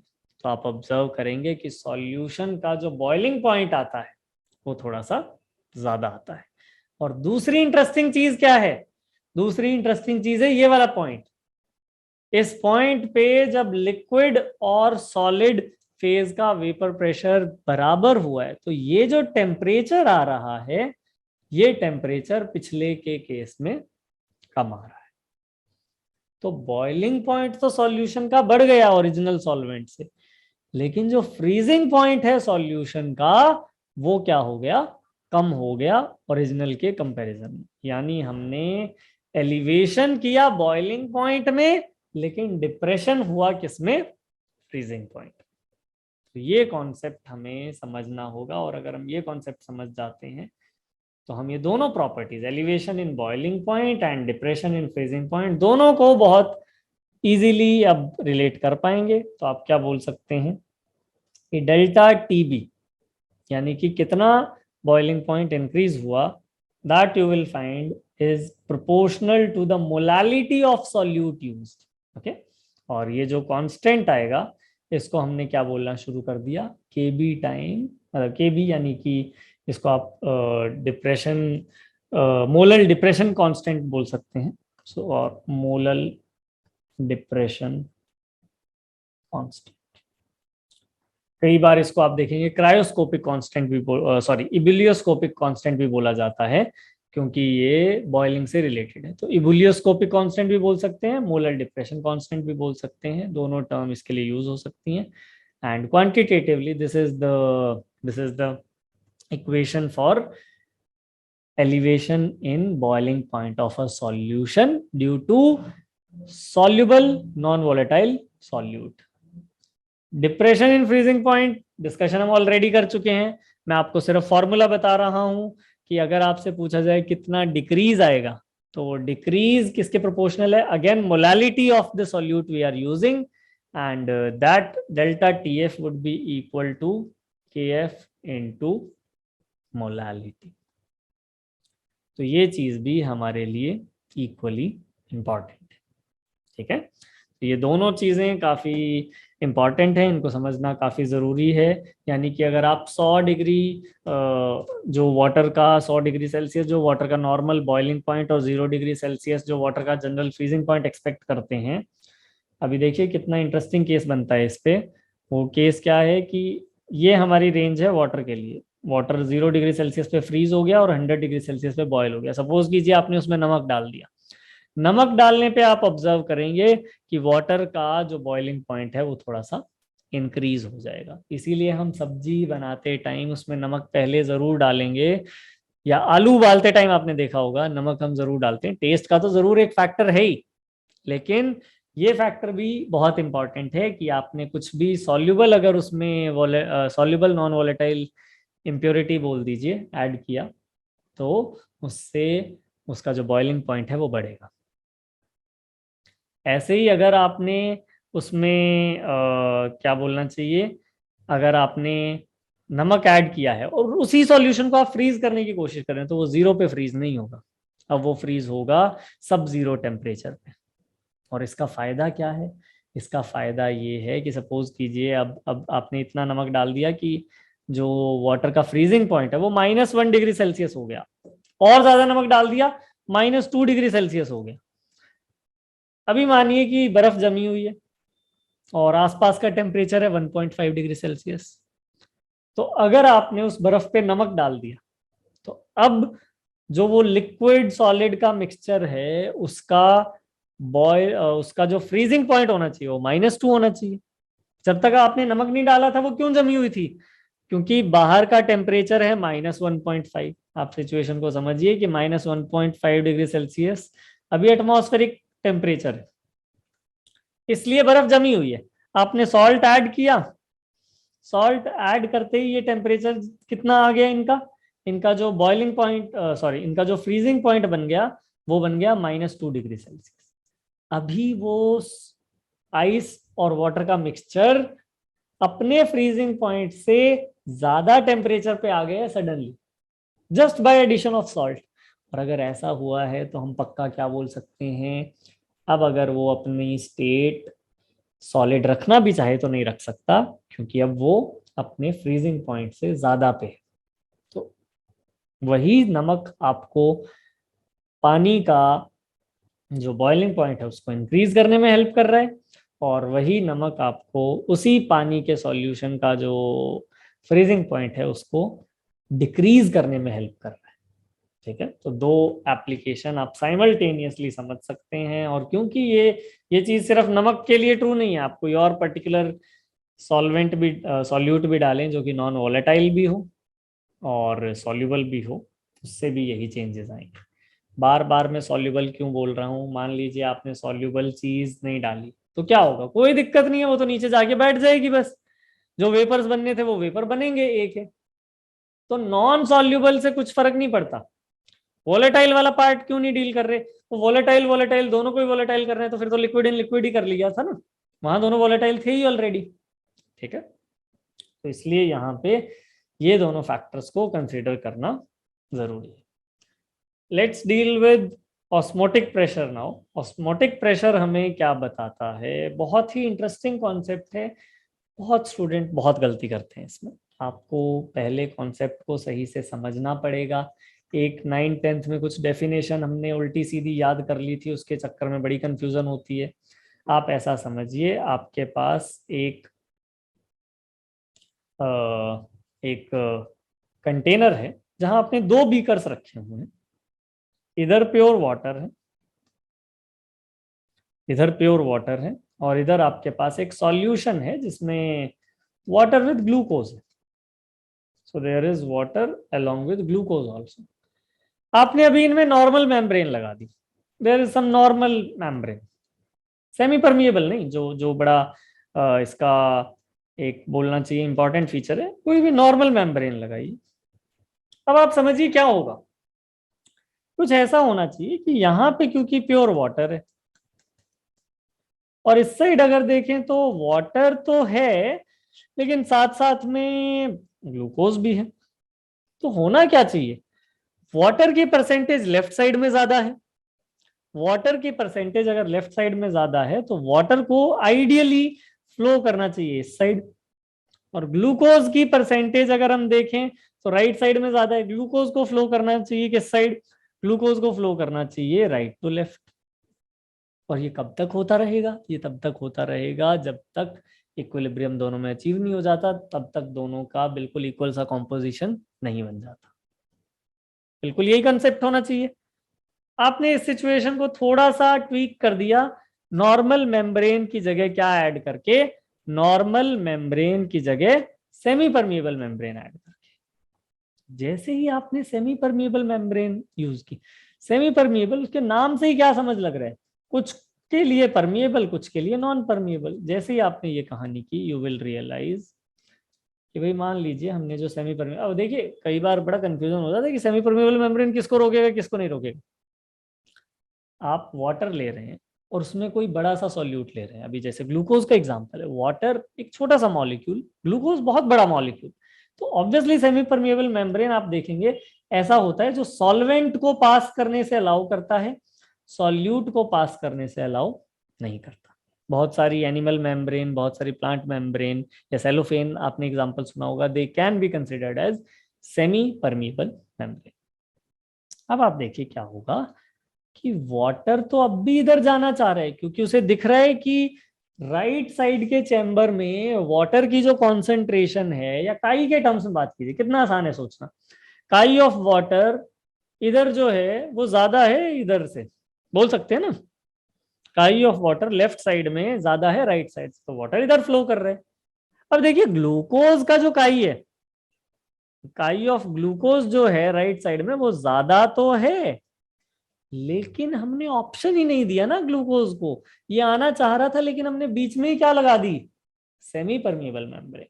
यानी अब सिर्फ और सिर्फ मूवमेंट किसका होगा, अब सिर्फ और सिर्फ मूवमेंट होगा वाटर का। तो अगर हम देखें movement of solvent from its higher concentration to its lower concentration is osmosis. यही होता है ऑस्मोसिस। जनरली हम डिफ्यूजन बोलते हैं, बट डिफ्यूजन बोलने का ज्यादा सेंस कब आता है, जब वो सॉल्यूट के बारे में। वैसे डिफ्यूजन एक बड़ी टर्म है, जनरली डिफ्यूजन सॉल्यूट के रिस्पेक्ट में यूज होता है। ऑस्मोसिस उसी का एक सब पार्ट मान सकते हैं, जब मूवमेंट किसकी हो रही है, सॉल्वेंट की हो रही है। अब आप ऐसा समझिए कि ये जो मूवमेंट हो रही है वो तो ठीक है, लेकिन अगर आप इसी को सॉल्यूशन के टर्म्स में बोलने की कोशिश करते तो आप क्या बोलेंगे, आपके लिए कॉन्सेंट्रेटेड सॉल्यूशन कौन सा है, लेफ्ट साइड वाला या राइट साइड वाला। लेफ्ट साइड में कोई भी सॉल्यूट ही नहीं है। हम जब भी सॉल्यूशन की कॉन्सेंट्रेशन के बारे में बात करते हैं तो हम सॉल्यूट की कॉन्सेंट्रेशन बोलते हैं या सॉल्वेंट की कॉन्सेंट्रेशन बोलते हैं, हम सॉल्यूट की कॉन्सेंट्रेशन बोलते हैं। तो आप एक तरीके से क्या बोल सकते हैं कि जो लेफ्ट वाला कंपोनेंट है उसमें सॉल्यूट की जीरो कॉन्सेंट्रेशन है, यानी लेफ्ट वाला solution is less concentrated with respect to right वाला सॉल्यूशन। ठीक है, तो इसी को जब आप सॉल्यूशन के टर्म में लिखते हैं तो आप क्या लिख सकते थे, movement of solvent from high या higher concentrated solution to lower concentrated solution is osmosis. समझ पा रहे हैं आप, ये जो डेफिनेशन मैंने लिखी है ये सॉल्वेंट कॉन्सेंट्रेशन के रिस्पेक्ट में लिखी है, ये जो डेफिनेशन मैंने लिखी है ये सॉल्यूट कॉन्सेंट्रेशन के रिस्पेक्ट में लिखी है, और सॉल्यूट कॉन्सेंट्रेशन से ही सॉल्यूशन कॉन्सेंट्रेशन बनती है। आप जब बोलते हैं कि ये सॉल्यूशन ज्यादा कॉन्सेंट्रेटेड है तो ऑब्वियसली आप सॉल्यूट की बात कर रहे होते हैं। ठीक है, तो आपको अपने माइंड में क्लियर रखना है कि ऑस्मोसिस का मतलब क्या है, ऑस्मोसिस किस चीज से डील कर रहा है। अच्छा, इसके बाद एक और जो इंपॉर्टेंट पॉइंट है, सपोज कीजिए ऑस्मोटिक प्रेशर की डेफिनेशन कहाँ से आती है, वो यहाँ से आती है कि अब आप चाहते नहीं है, ये तो बड़ा ही बेकार काम हो रहा है, आपका प्योर सॉल्वेंट एक इम्प्योरिटी वाले मिक्सचर में जाके डिजोल्व हुए जा रहे हैं, हम नहीं चाहते ऐसा हो। तो अगर आप नहीं चाहते ऐसा हो तो अगर आप कुछ भी नहीं करेंगे, सेमी परमिएबल मेम्ब्रेन लगाए रखेंगे, यू विल ऑब्जर्व कुछ हद तक वाटर इधर चला जाएगा और स्लाइट डिप आ जाएगा लेफ्ट साइड के लेवल में, स्लाइट इंक्रीज आ जाएगा राइट साइड के लेवल में। ठीक है, लेकिन अगर आप ऐसा नहीं चाहते तो आप यहां पे प्रेशर लगाइए। सो ऑस्मोटिक प्रेशर क्या है, it is the pressure to stop the osmosis. ठीक है, the pressure to stop the osmosis. और किस साइड लगाना है ये प्रेशर लगाना है आपको solution side. So pressure applied on solution, pressure applied on solution to stop movement of solvent from कहां से कहां, from pure solvent to solution side, है ना। अगर ऐसा हम प्रेशर लगाएं जो मिनिमम प्रेशर है, इनफैक्ट मैं मिनिमम वर्ड ऐड कर देता हूं कि मिनिमम प्रेशर जो स्टॉप करने के लिए रिक्वायर्ड है, that is called osmotic pressure. ठीक है, यही डेफिनेशन है किस चीज की, ऑस्मोटिक प्रेशर की। और आप इस चीज को समझिए कि अगर आपने उस प्रेशर से ज्यादा प्रेशर लगा दिया तो क्या होगा। अभी तो हम क्या कर रहे थे कि बस मूवमेंट को स्टॉप कर रहे हैं, अगर आपने ज्यादा प्रेशर लगाया तो क्या होने वाला है, ज्यादा प्रेशर के केस में यू विल सी कि भाई यहां पर अब क्या होने लगेगा, आप कितना भी प्रेशर लगा लो, क्या चीज क्रॉस नहीं कर सकती, आपने प्रेशर लगाया more than osmotic pressure. Osmotic pressure को पाई से रिलेट करते हैं। ठीक है, पाई इज ऑस्मोटिक प्रेशर। उससे रिलेट किया जाता है। तो आपने मोर देन ऑस्मोटिक प्रेशर भी लगा दिया, तो भी बेटा जो मूवमेंट होगी वो तो सेमी परमिएबल मेम्ब्रेन एक ही चीज की कराएगी, वो कराएगी सॉल्वेंट की। तो अब सॉल्वेंट इधर से इधर आने लगे, ठीक है। सॉल्वेंट अपनी लो कॉन्सेंट्रेशन से अपनी हाई कॉन्सेंट्रेशन पे जा रहे हैं, लेकिन ऐसा होने के लिए ऑब्वियसली उसको क्या चाहिए, एक एक्सटर्नल प्रेशर चाहिए, because this process by itself is non spontaneous. और यही प्रिंसिपल है हमारे घर पे काम करते हुए आरओ का, जो कि अपने नाम में ही क्या रखते हैं, रिवर्स ऑस्मोसिस, ठीक है। तो ये एग्जैक्ट वर्किंग है रिवर्स ऑस्मोसिस की, या फिर हमारे घर पे लगे हुए आरओ सिस्टम्स की, कि किस तरीके से इम्प्योर जो वाटर है उसको प्योरीफाई किया जाता है। तो पाई अगर आप वैसे देखेंगे, it is proportional to be experimentally empirically it has been derived proportional to molarity, ठीक है। तो पाई की जो वैल्यू आती है, और बाद में एक्सपेरिमेंट करके इसको जब एग्जैक्ट वैल्यू हमने जज की है, तो it is molarity times R universal gas constant times T temperature. General जो इसका फॉर्म है लिखने का वो ये भी है, तो pi is equal to C R T, ये भी आप याद रख सकते हैं। ये ऑस्मोटिक प्रेशर का फॉर्मूला है, और this thing can be dealt. कोई भी दो सॉल्यूशन जिनका ऑस्मोटिक प्रेशर सेम है, अगर मान लीजिए दोनों का ऑस्मोटिक प्रेशर सेम है, they are called isotonic, same osmotic pressure, ठीक है।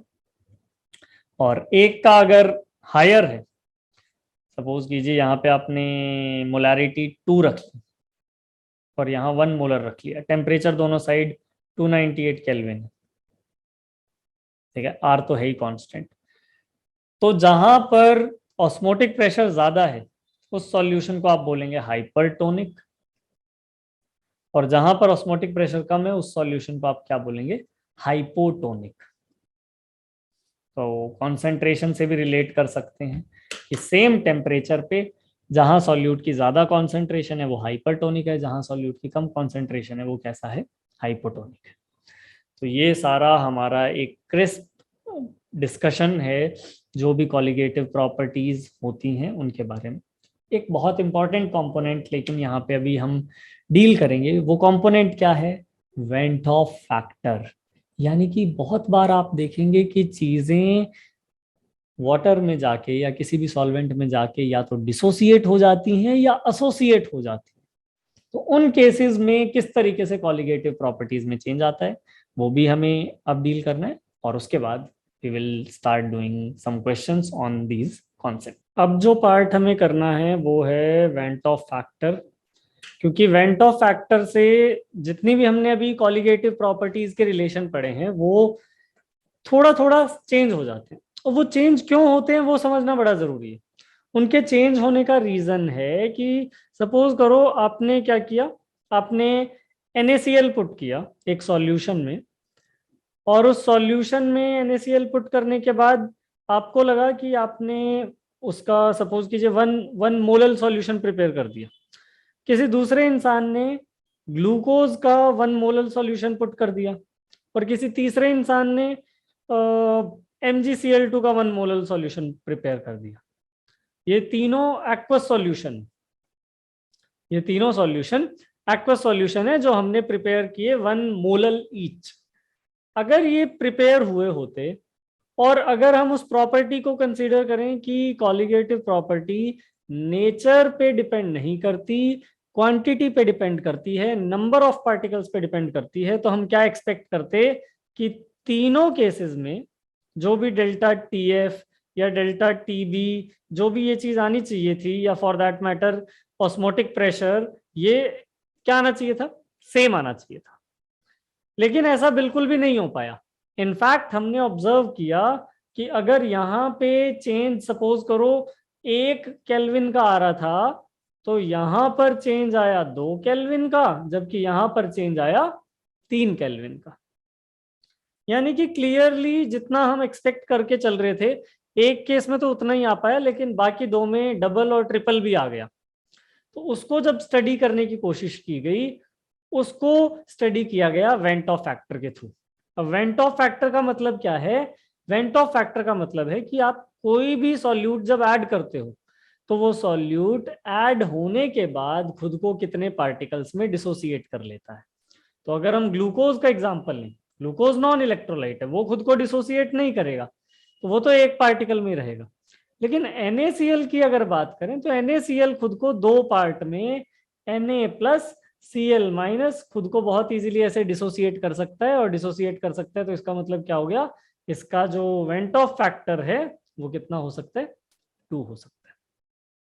सिमिलरली MgCl2 अगर हम देखें तो वो खुद को Mg+2 में भी और Cl- आयन में भी डिसोसिएट करेगा, यानी उसका वेंट ऑफ फैक्टर कितना हुआ, 3 हो गया। तो हमें ये पता होना चाहिए कि कोई भी एक पार्टिकल खुद को कितने पार्टिकल्स में आगे जाके प्रेजेंट कर रहा है, तो उसका वेंट ऑफ फैक्टर उसके अकॉर्डिंग चेंज होगा। जरूरी नहीं है हर बार डाइमराइजेशन हो या ट्राइमराइजेशन हो या डिसोसिएशन हो, कुछ भी रैंडम केस हो सकता है। अगर मान लो दो पार्टिकल थे और दो पार्टिकल ने मिलके एक पार्टिकल बना दिया, डाइमर बन गया, तो अब हम क्या बोलेंगे कि दो से मिलके एक पार्टिकल बने, यानी एक से मिलके सिर्फ हाफ बने, यानी कि यहाँ पे तो वेंट ऑफ फैक्टर जो हुआ वो 1/2। अगर A2 था, डिसोसिएट होकर 2A बन गया, तो हम क्या बोलेंगे, एक से दो बन गए, यानी वेंट ऑफ फैक्टर कितना हो गया, 2 हो गया। तो ये सारे केसेस आ सकते हैं। तो वेंट ऑफ फैक्टर को अगर हम एक जनरल तरीके से समझना चाहें तो एक एक सिंपल सा मैं आपको ट्रिक बता रहा हूं कैसे आप बिल्कुल किसी भी तरह के क्वेश्चन को डील कर सकते हैं वेंट ऑफ फैक्टर के। और अगर वैसे हम समझे तो एक एक चीज ये भी है कि वेंट ऑफ फैक्टर जिसको आई से भी रिप्रेजेंट किया जाता है, ये रिप्रेजेंट क्या कर रहे हैं, ये कर रहे हैं कि हमने एक्सपेक्ट किया था, expected change in colligative property, हमने सपोज करो कुछ भी एक्सटेंट तक चेंज एक्सपेक्ट किया था, उसमें आई का फैक्टर अगर आप मल्टीप्लाई कर दोगे तो आपके पास क्या आएगा, observed change in observed change in colligative property. तो जितना हमने एक्सपेक्ट किया उसमें अगर हम वेंट ऑफ फैक्टर का मल्टीप्लाई कर देते हैं तो हमारे पास ऑब्जर्व्ड चेंज की वैल्यू आ जाएगी। तो ये कहानी है वेंट ऑफ फैक्टर की। और अगर हम एक बिल्कुल जनरल केस लें जहां पे मान लेते हैं कि AN पार्टिकल्स थे और वो Na में डिसोसिएट हो रहे हैं। अब वैसे तो देखो एक पार्टिकल से N बन रहे हैं, तो अगर ये केस दिया जाता 100% डिसोसिएशन का तो आप बोल देते कि इसका वेंट ऑफ फैक्टर सिंपली कितना है, N है। लेकिन इन्होंने ये बोल दिया कि यहाँ पे पर्टिकुलरली जो डिग्री ऑफ डिसोसिएशन है, डिग्री ऑफ डिसोसिएशन जो है वो आपको अल्फा दे दी। तो इसका क्या मतलब हुआ कि आपके पास अगर शुरू में ये C था, ये बिल्कुल भी नहीं है, मान लो C में से ये C अल्फा डिसोसिएट हो गया, ये इनिशियल है, ये चेंज है, चेंज बोल लो, प्रोड्यूस्ड बोल लो, जितना भी, तो ये C अल्फा से कितना बन गया, NC अल्फा। और अगर मैं फाइनल की बात करूं तो वो कितना आया, ये है C-C अल्फा और ये बन गया NC अल्फा। अगर मैं ध्यान से देखूं तो मेरे को ऐसा समझ आ रहा है कि C मोल्स से C-C alpha plus NC alpha moles बन गए, या अगर मैं बोलूं कि एक पार्टिकल से 1 - alpha plus N alpha particle बन गए। और ये समझने में बहुत ही लॉजिकल है अगर आप इसको थोड़ा भी ध्यान से देखेंगे। ये बोल रहे हैं कि आपके पास एक पार्टिकल था, उसमें से अल्फा पार्टिकल या अल्फा फ्रैक्शन डिसोसिएट हुआ, और हर डिसोसिएटेड अल्फा फ्रैक्शन से क्या जनरेट हो रहा है, एन अल्फा जनरेट हो रहा है। तो 1 - अल्फा प्लस एन अल्फा, ये हमारे पास वैल्यू आ गई वेंट ऑफ फैक्टर की या फिर आई की, 1 - alpha plus n alpha. This is the value for van't Hoff factor in case of dissociation. तो आपके पास एन भी है, अल्फा भी है, उस टाइम आप इस तरीके से कैलकुलेट कर सकते हैं। अगर आप बिल्कुल यही लॉजिक लगाएं और एसोसिएशन का केस माने तो वहां पर क्या होगा, आपके पास Na टाइम्स मोल है जिनसे An बन रहा है सपोज कीजिए, तो आपके पास आप क्या बोल सकते हैं कि शुरू में C मोल्स थे, इसके कुछ भी नहीं थे, C में से C अल्फा गए, तो इस बार NC अल्फा नहीं बनेंगे बल्कि C अल्फा बाय N बनेंगे। तो C alpha by N moles यहां पर बन गए। फाइनल अगर हम देखें तो C - C अल्फा और ये सी अल्फा बाय एन। तो सी से आप C minus C alpha plus C alpha by N moles बना पा रहे हैं, यानी कि 1 से आप 1 minus alpha plus alpha by N moles बना पाएंगे। लॉजिक सेम रहेगा। आपके पास अगर 1 मोल था तो उसमें से अल्फा फ्रैक्शन एसोसिएट होने चला गया, और एसोसिएट होके उसने कितने पार्टिकल्स बनाए, अल्फा बाय एन पार्टिकल्स बनाए। तो ये चीज हमारी आएगी वेंट ऑफ फैक्टर के अंडर। तो इस तरीके के क्वेश्चन भी आप कई बार देखेंगे, और इनकी वजह से जो प्रॉपर्टीज में चेंजेस हैं वो हम जरूर देख लें कि प्रॉपर्टी में चेंजेस किस तरीके से आते हैं। तो जो delta P P not upon P not था, ये वैसे अगर देखेंगे तो आई बी है, सॉरी काई बी है, तो इसको हम ये भी बोल सकते हैं आई टाइम्स काई बी। अप्रोक्सीमेट है एक्चुअल में ये, क्यों? क्योंकि जो चेंज एग्जैक्ट अगर आप देखना चाहें तो एग्जैक्ट चेंज आएगा आपके पास I times moles of B upon N A plus I times moles of B. और अगर अगर हम यहाँ पे Na को बहुत बड़ा मान लेते हैं, काफी बड़ा नंबर मान लेते हैं, उस टाइम पे हम इसको I टाइम्स काई भी लिख सकते हैं। दूसरी चीज, अगर हम डेल्टा TF की बात करते हैं तो वो I times molality times KF हो जाएगा। अगर डेल्टा TB की बात करते हैं तो I times molality time KB हो जाएगा। और अगर पाई की बात करते हैं तो I times C times RT हो जाएगा। तो इस तरीके से वेंट ऑफ फैक्टर से अफेक्ट हो जाती हैं सारी की सारी कॉलिगेटिव प्रॉपर्टीज। फैक्टर को हमें मल्टीप्लाई करना पड़ता है ऑब्जर्व्ड प्रॉपर्टी के रिस्पेक्ट में। और अगर हम लास्ट चीज पे देखें तो एक मैंने आपको वीडियो के बीच में भी बोला था कि 3 तरह के जो लॉ हैं जिनका एक्सप्रेशन बहुत ही सिमिलर है। कौन कौन से लॉ? पहला लॉ मानिए डाल्टन्स लॉ, जो कि बोलता है partial pressure of A is equal to total pressure into mole fraction of A, ये बोल सकते हैं आप। लेकिन ये कब वैलिड है? जब सब चीजें गैस गैस, सब कुछ गैस है। अगली चीज क्या है? Partial pressure of A is equal to K H times का ये कब वैलिड है? जब हम गैस लिक्विड यानी हेनरीज लॉ की बात कर रहे हैं। और तीसरी चीज क्या है हमारे पास? Partial pressure of A is equal to P A not times का ये चीज क्या है हमारे पास? Liquid in liquid. एक बार तीनों जो फॉर्मूला हैं जिनमें वैसे एक्सेप्शनल सिमिलैरिटी दिख रही है, तीनों के मतलब हम जरूर समझ लें। This is partial pressure of gas A in gaseous mixture, ठीक है? And what is this? Mole fraction of gas A, this is mole fraction of gas A in gaseous mixture। तो यहां पे भी gaseous mixture में ये हमारा mole fraction है, ऐसा बोला जा सकता है। ये जब हम हेनरीज लॉ की बात कर रहे हैं, ये क्या बताता है? ये बताता है pressure due to vapours of A dissolved in some liquid, ऐसा हम बोल सकते हैं। और ये काई ए कहां पर है? ये वेपर्स में नहीं है, ये है मोल fraction of gas A in liquid solvent. ये भी हमें ध्यान रखना है। और जब हम बात करते हैं राउल्ट्स लॉ की, तो ये क्या बताएगा? Pressure due to vapours of A, और जो ए है pressure due to vapours of A, और ए को अगर आप देखेंगे A and B are liquid solvents. और कैसे हैं? बल्कि मिसिबल लिक्विड सॉल्वेंट्स।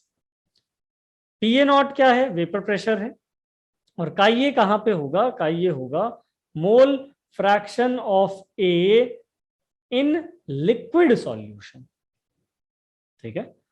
तो तीनों में बहुत सिमिलैरिटी है, लेकिन एट द सेम टाइम तीनों की जो एग्जैक्ट मीनिंग है तीनों वर्ड में जो नोटेशंस हैं उनका भी हमें क्लियर आइडिया होना चाहिए. So theory wise, this is the whole chapter before you in very crisp manner. Now let's do some quick questions on this also. और ये सारे क्वेश्चन जेई मेन के ही क्वेश्चन, रिसेंट ईयर्स में JEE Main के question किस तरीके से आए हैं हम अप्रोच एटलीस्ट डिस्कस कर सकते हैं जल्दी से. वेपर प्रेशर दिया गया है हमें. ए के लिए पीए नॉट की वैल्यू 400 mmHg है, पीबी नॉट की वैल्यू 600 mmHg है. On mixing two liquids, the sum of their initial volume is equal to this. ये इंफॉर्मेशन क्यों दी गई है? आइडियल सॉल्यूशन है ये बताने के लिए. मोल फ्रैक्शन ऑफ लिक्विड B 0.5 है, यानी दोनों के लिए हमने कितना कितना पोर्शन लिया है, काई ए काई बी 0.5 आ गया. तो काई ए काई बी दोनों का 0.5 आ गया है. इसके थ्रू हम क्या बोल सकते हैं? पीए की वैल्यू है, पीए की वैल्यू अगर आप देखें, इनफैक्ट अगर आप पीटी का भी डायरेक्ट फॉर्मूला पुट करना चाहें, वी कैन डू दैट. तो पीटी की वैल्यू आ रही है पीए नॉट का ये प्लस पीबी नॉट का बी, यानी कि 400 इंटू 0.5 प्लस 600 इंटू 0.5. तो इसमें आप बोल सकते हैं 200 mmHg कॉन्ट्रीब्यूशन है ए की वजह से, 300 mmHg कॉन्ट्रीब्यूशन है बी की वजह से. टोटल प्रेशर कितना आया? 500 mmHg. तो ये कहानी होगी. अब अगर वो आपसे पूछना चाह रहे हैं मोल fraction of component A and be in vapour phase, अभी हमने बोला कि भाई डाल्टन्स लॉ लगा सकते हो अगर चीजें सारी वेपर फेज में ही हो रही हैं. तो टोटल प्रेशर कितना था? टोटल प्रेशर वेपर फेज में है 500 mmHg. उसमें से आपको का ये निकालना है वेपर फेज का. तो ए की वजह से प्रेशर कितना है? ए की वजह से प्रेशर है 200 mmHg का ये वी की वैल्यू आ गई हमारे पास कितनी? 0.4. तो बड़ा सिंपल सा क्वेश्चन हो जाएगा अगर हम चीजों को ध्यान से करेंगे. तो 500 है और 0.4 हो गया. ठीक है. क्या आप बोल सकते हैं क्या इस कॉम्पोजिशन पे ये एजियोट्रोपिक मिक्सचर है? ये बिल्कुल एजियोट्रोपिक मिक्सचर नहीं है, क्योंकि इसकी कॉम्पोजिशन लिक्विड फेज में और वेपर फेज में अलग अलग हो गई. अगर ये सेम रहता तो हम एजियोट्रोपिक मिक्सचर मान पाते इसको. और क्वेश्चन कर लेते हैं. ये क्वेश्चन क्या बता रहा है हमें? If 1 gram of non volatile non electrolyte, सब कुछ दे दिया इसने, is dissolved in 100 gram of 2 different solvents A and B. तो हमें एलिवेशन इन बॉइलिंग पॉइंट बताना है. डेल्टा टीबी का फॉर्मूला क्या रहेगा? It is I times molality times के बी, ये ए के लिए, अपॉन अगर बी के लिए पुट करूं तो सेम कहानी, आई टाइम्स मोलालिटी टाइम्स के बी. के एफ और के बी आपको ध्यान रखना है, के एफ और के बी सिर्फ और सिर्फ सॉल्वेंट पे डिपेंड करते हैं. के एफ और के बी और किसी चीज पे डिपेंड नहीं करते. They are dependent on solvent only. ठीक है. तो इनफैक्ट आई थिंक आपको इनके रेशियो भी दिए गए हैं. इनके जो के बी के रेशियो भी अगर आप देखेंगे 1:5 दिया गया है particularly. So this is 1, this is 5. ठीक है. और अमाउंट इन्होंने सेम लिए, बिल्कुल 1 ग्राम लिया है, 100 ग्राम लिया है सॉल्वेंट का. तो जो मोलालिटी भी दोनों केसेस में आने वाली है वो भी बिल्कुल सेम आएगी. और बाकी अगर हम देखें नॉन इलेक्ट्रोलाइट लिया है, दोनों ही केस में नॉन इलेक्ट्रोलाइट है, यानी आई की वैल्यू कितनी आएगी? 1 आएगी. तो डेल्टा टीबी जो आएगा वो भी किस रेंज में आएगा आपका? 1:5, यानी कि आंसर हो जाएगा सी. तो बिल्कुल सिंपल सा क्वेश्चन, अगर आप सारे कंसेप्ट सही से याद रखते हैं तो बड़ा सिंपल सा क्वेश्चन है, कोई दिक्कत नहीं. वैन टॉप फैक्टर की वैल्यू निकालनी है. आपको शायद पता हो कि ये कॉम्प्लेक्स कंपाउंड किस तरीके से ब्रेक करेगा. ये ब्रेक करेगा 2K प्लस HgI4 2 माइनस में, इसमें ये ब्रेक करेगा. यानी कि N अगर मैं इसके लिए देखूं तो N कितना बन रहा है? 3 बन रहा है.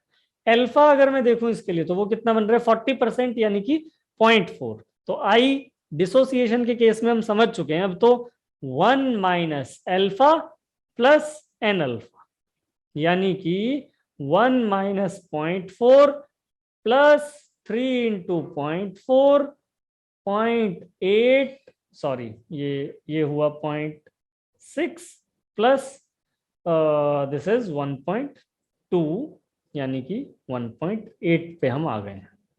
ठीक है, तो वो अगर करते तो भी 0.8 ही आता, 1 प्लस 0.8 बन जाता, और ऐसे करेंगे तो भी 0.6 प्लस 1.2 1.8। ये हमारे पास वैल्यू आ गई वेंट ऑफ फैक्टर की डायरेक्ट।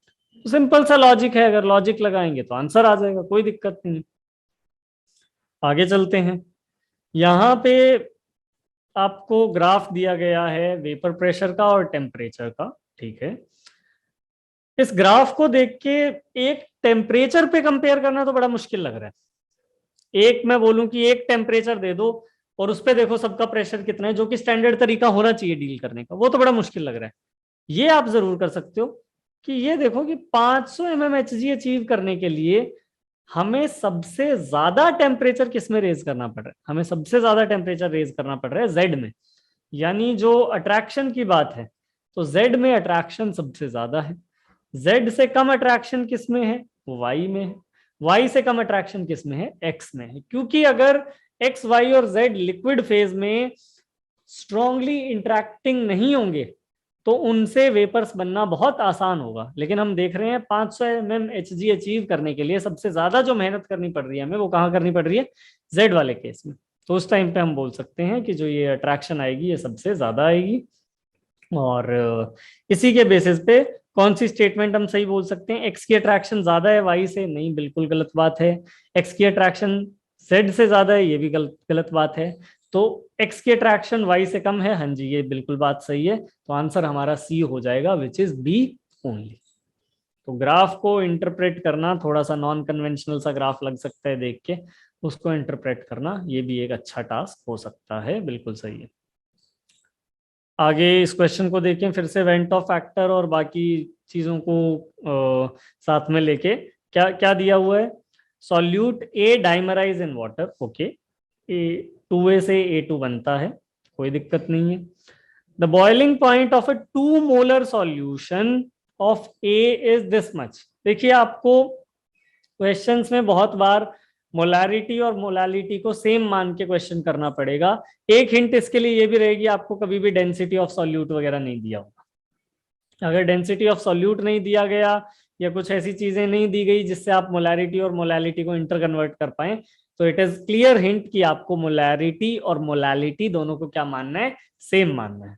तो अगर अभी आपसे ऐसा कुछ बोला जा रहा है कि जो 2 मोलर सॉल्यूशन है उसमें आपको जो बॉइलिंग पॉइंट मिल रहा है दैट इज 100.52 डिग्री, यानी डेल्टा टी एफ आपके सामने, सॉरी डेल्टा टी बी आपके सामने क्लियरली कितना है? 0.52।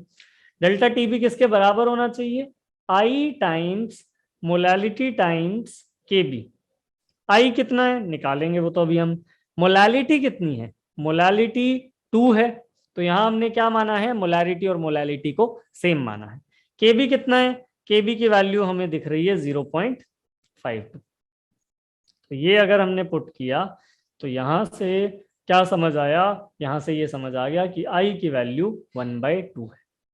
आई की वैल्यू जैसे ही 1/2 आई, हमारा आंसर बहुत क्लियर है, ऑब्वियस है कि आई 1/2 आने का एक ही मतलब है कि आपका सारा का सारा सॉल्यूट क्या हो गया? डाइमराइज हो गया। ये मतलब हुआ ना, जितना भी सॉल्यूट था वो डाइमराइज हो गया, यानी 2 पार्टिकल के मिलके एक पार्टिकल बन गया, तभी तो आई की वैल्यू हाफ आ रही है। या फिर अगर आप फॉर्मूला पे ज्यादा रिलाई करना चाहेंगे तो 1 minus alpha plus alpha by 2 1/2 आना चाहिए, यही मतलब होगा ना। तो माइनस एल्फा बाई 2 किसके बराबर आना चाहिए? माइनस एल्फा बाई 2 बराबर आना चाहिए -1/2 के। अल्फा की वैल्यू कितनी आ रही है? 1 आ रही है, यानी कि आप बोल सकते हैं this is the case of 100% dimerisation. दोनों में से आप किसी भी तरीके से समझ लें, केस बिल्कुल वही है, 100% डाइमराइजेशन का। लास्ट क्वेश्चन आज के लेक्चर से, इसमें हमें क्या बोला गया है कि ऑक्सीजन गैस को डिसॉल्व करने पे इतना प्रेशर एक्सर्ट होता है, तो partial pressure is equal to K H into chi. अब एक चीज देखिए, काई डायमेंशन लेस है, ठीक है, लेकिन आपसे जो पूछा गया है वो मोलर सॉल्युबिलिटी पूछा गया है और अच्छे खासे यूनिट्स दिए गए हैं, मोल पर लीटर। तो ये अब आपकी जिम्मेदारी बन गई कि आंसर को ऐसे ही आधा अधूरा ना छोड़ के आए, वहां से जिस यूनिट में प्रॉपरली पूछा जा रहा है वो करके आए पूरा। मान लीजिए आपने 20 किलो पास्कल यहाँ, और इधर क्या पुट कर दिया, 8 × 10⁴ किलो पास्कल।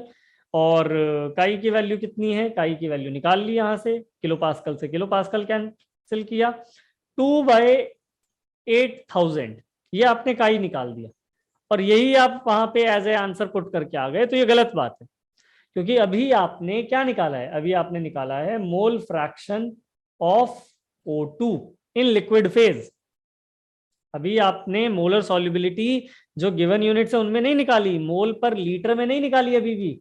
तो अब आपको क्या बोलना पड़ेगा, ये जो वैल्यू दी हुई है इसका मतलब क्या हुआ, इसका मतलब हुआ 2 मोल O2 in 8000 moles of O2 plus water. लेकिन क्योंकि O2 के मोल्स 2 ही हैं, तो इसको अब अभी के लिए मैं निग्लेक्ट कर रहा हूं। तो एक सेंस क्या बन रही है, 2 मोल O2 in 8000 moles of water, यानी कि 8000 मोल ऑफ वाटर को मैं क्या लिख सकता हूं, 8000 इंटू 18 ग्राम वाटर, यानी कि मैं क्या लिख सकता हूं, 8 इंटू 18 इंटू 10⁻³ ग्राम वाटर, यानी 1 kg हो गया। और 1 kg आपको पता है वाटर का 1 लीटर भी होता है, वैसे क्वेश्चन में भी दिया गया है। डेंसिटी आप 1 kg पर डेसीमीटर क्यूब मान सकते हैं। I think we must be knowing decimetre cube जो होता है, 1 decimetre cube is 1 litre, right. तो ये चीज भी हमें पता होनी चाहिए। तो 8 इंटू 18 लीटर है ये इफेक्टिवली। तो आपके पास 2 मोल पानी है, कितने में, 2 मोल पानी है, व्हाट वी कैन से 8 इंटू 18 लीटर वाटर में। 2 मोल O2 8 इंटू 18 लीटर वाटर में। और इससे अगर हम देखें, इससे हम क्या बता सकते हैं, इससे हम बता सकते हैं कि हमारी मोलर सॉल्युबिलिटी कितनी आने वाली है। So we can say 2 mole divided by 8 into 18 litre, या फिर डेसीमीटर क्यूब लिख लो, और प्रॉपर यूनिट्स लिख दो, O2 के मोल और नीचे वाटर की यूनिट्स। तो ये अगर आप फाइनल पुट करेंगे तो ये बनेगा 1/72 मोल O2 पर डेसीमीटर क्यूब ऑफ वाटर। तो इसको अगर आप एग्जैक्ट सॉल्व कर देंगे तो जो फ्रैक्शन आएगा, आई थिंक 1389 के करीब आता है ये। If you will solve it, it will become 1389 into 10⁻⁵. That is your final desired answer. 10⁻⁵ क्यों किया, क्योंकि यहाँ 10⁻⁵ पूछा हमने, ठीक है।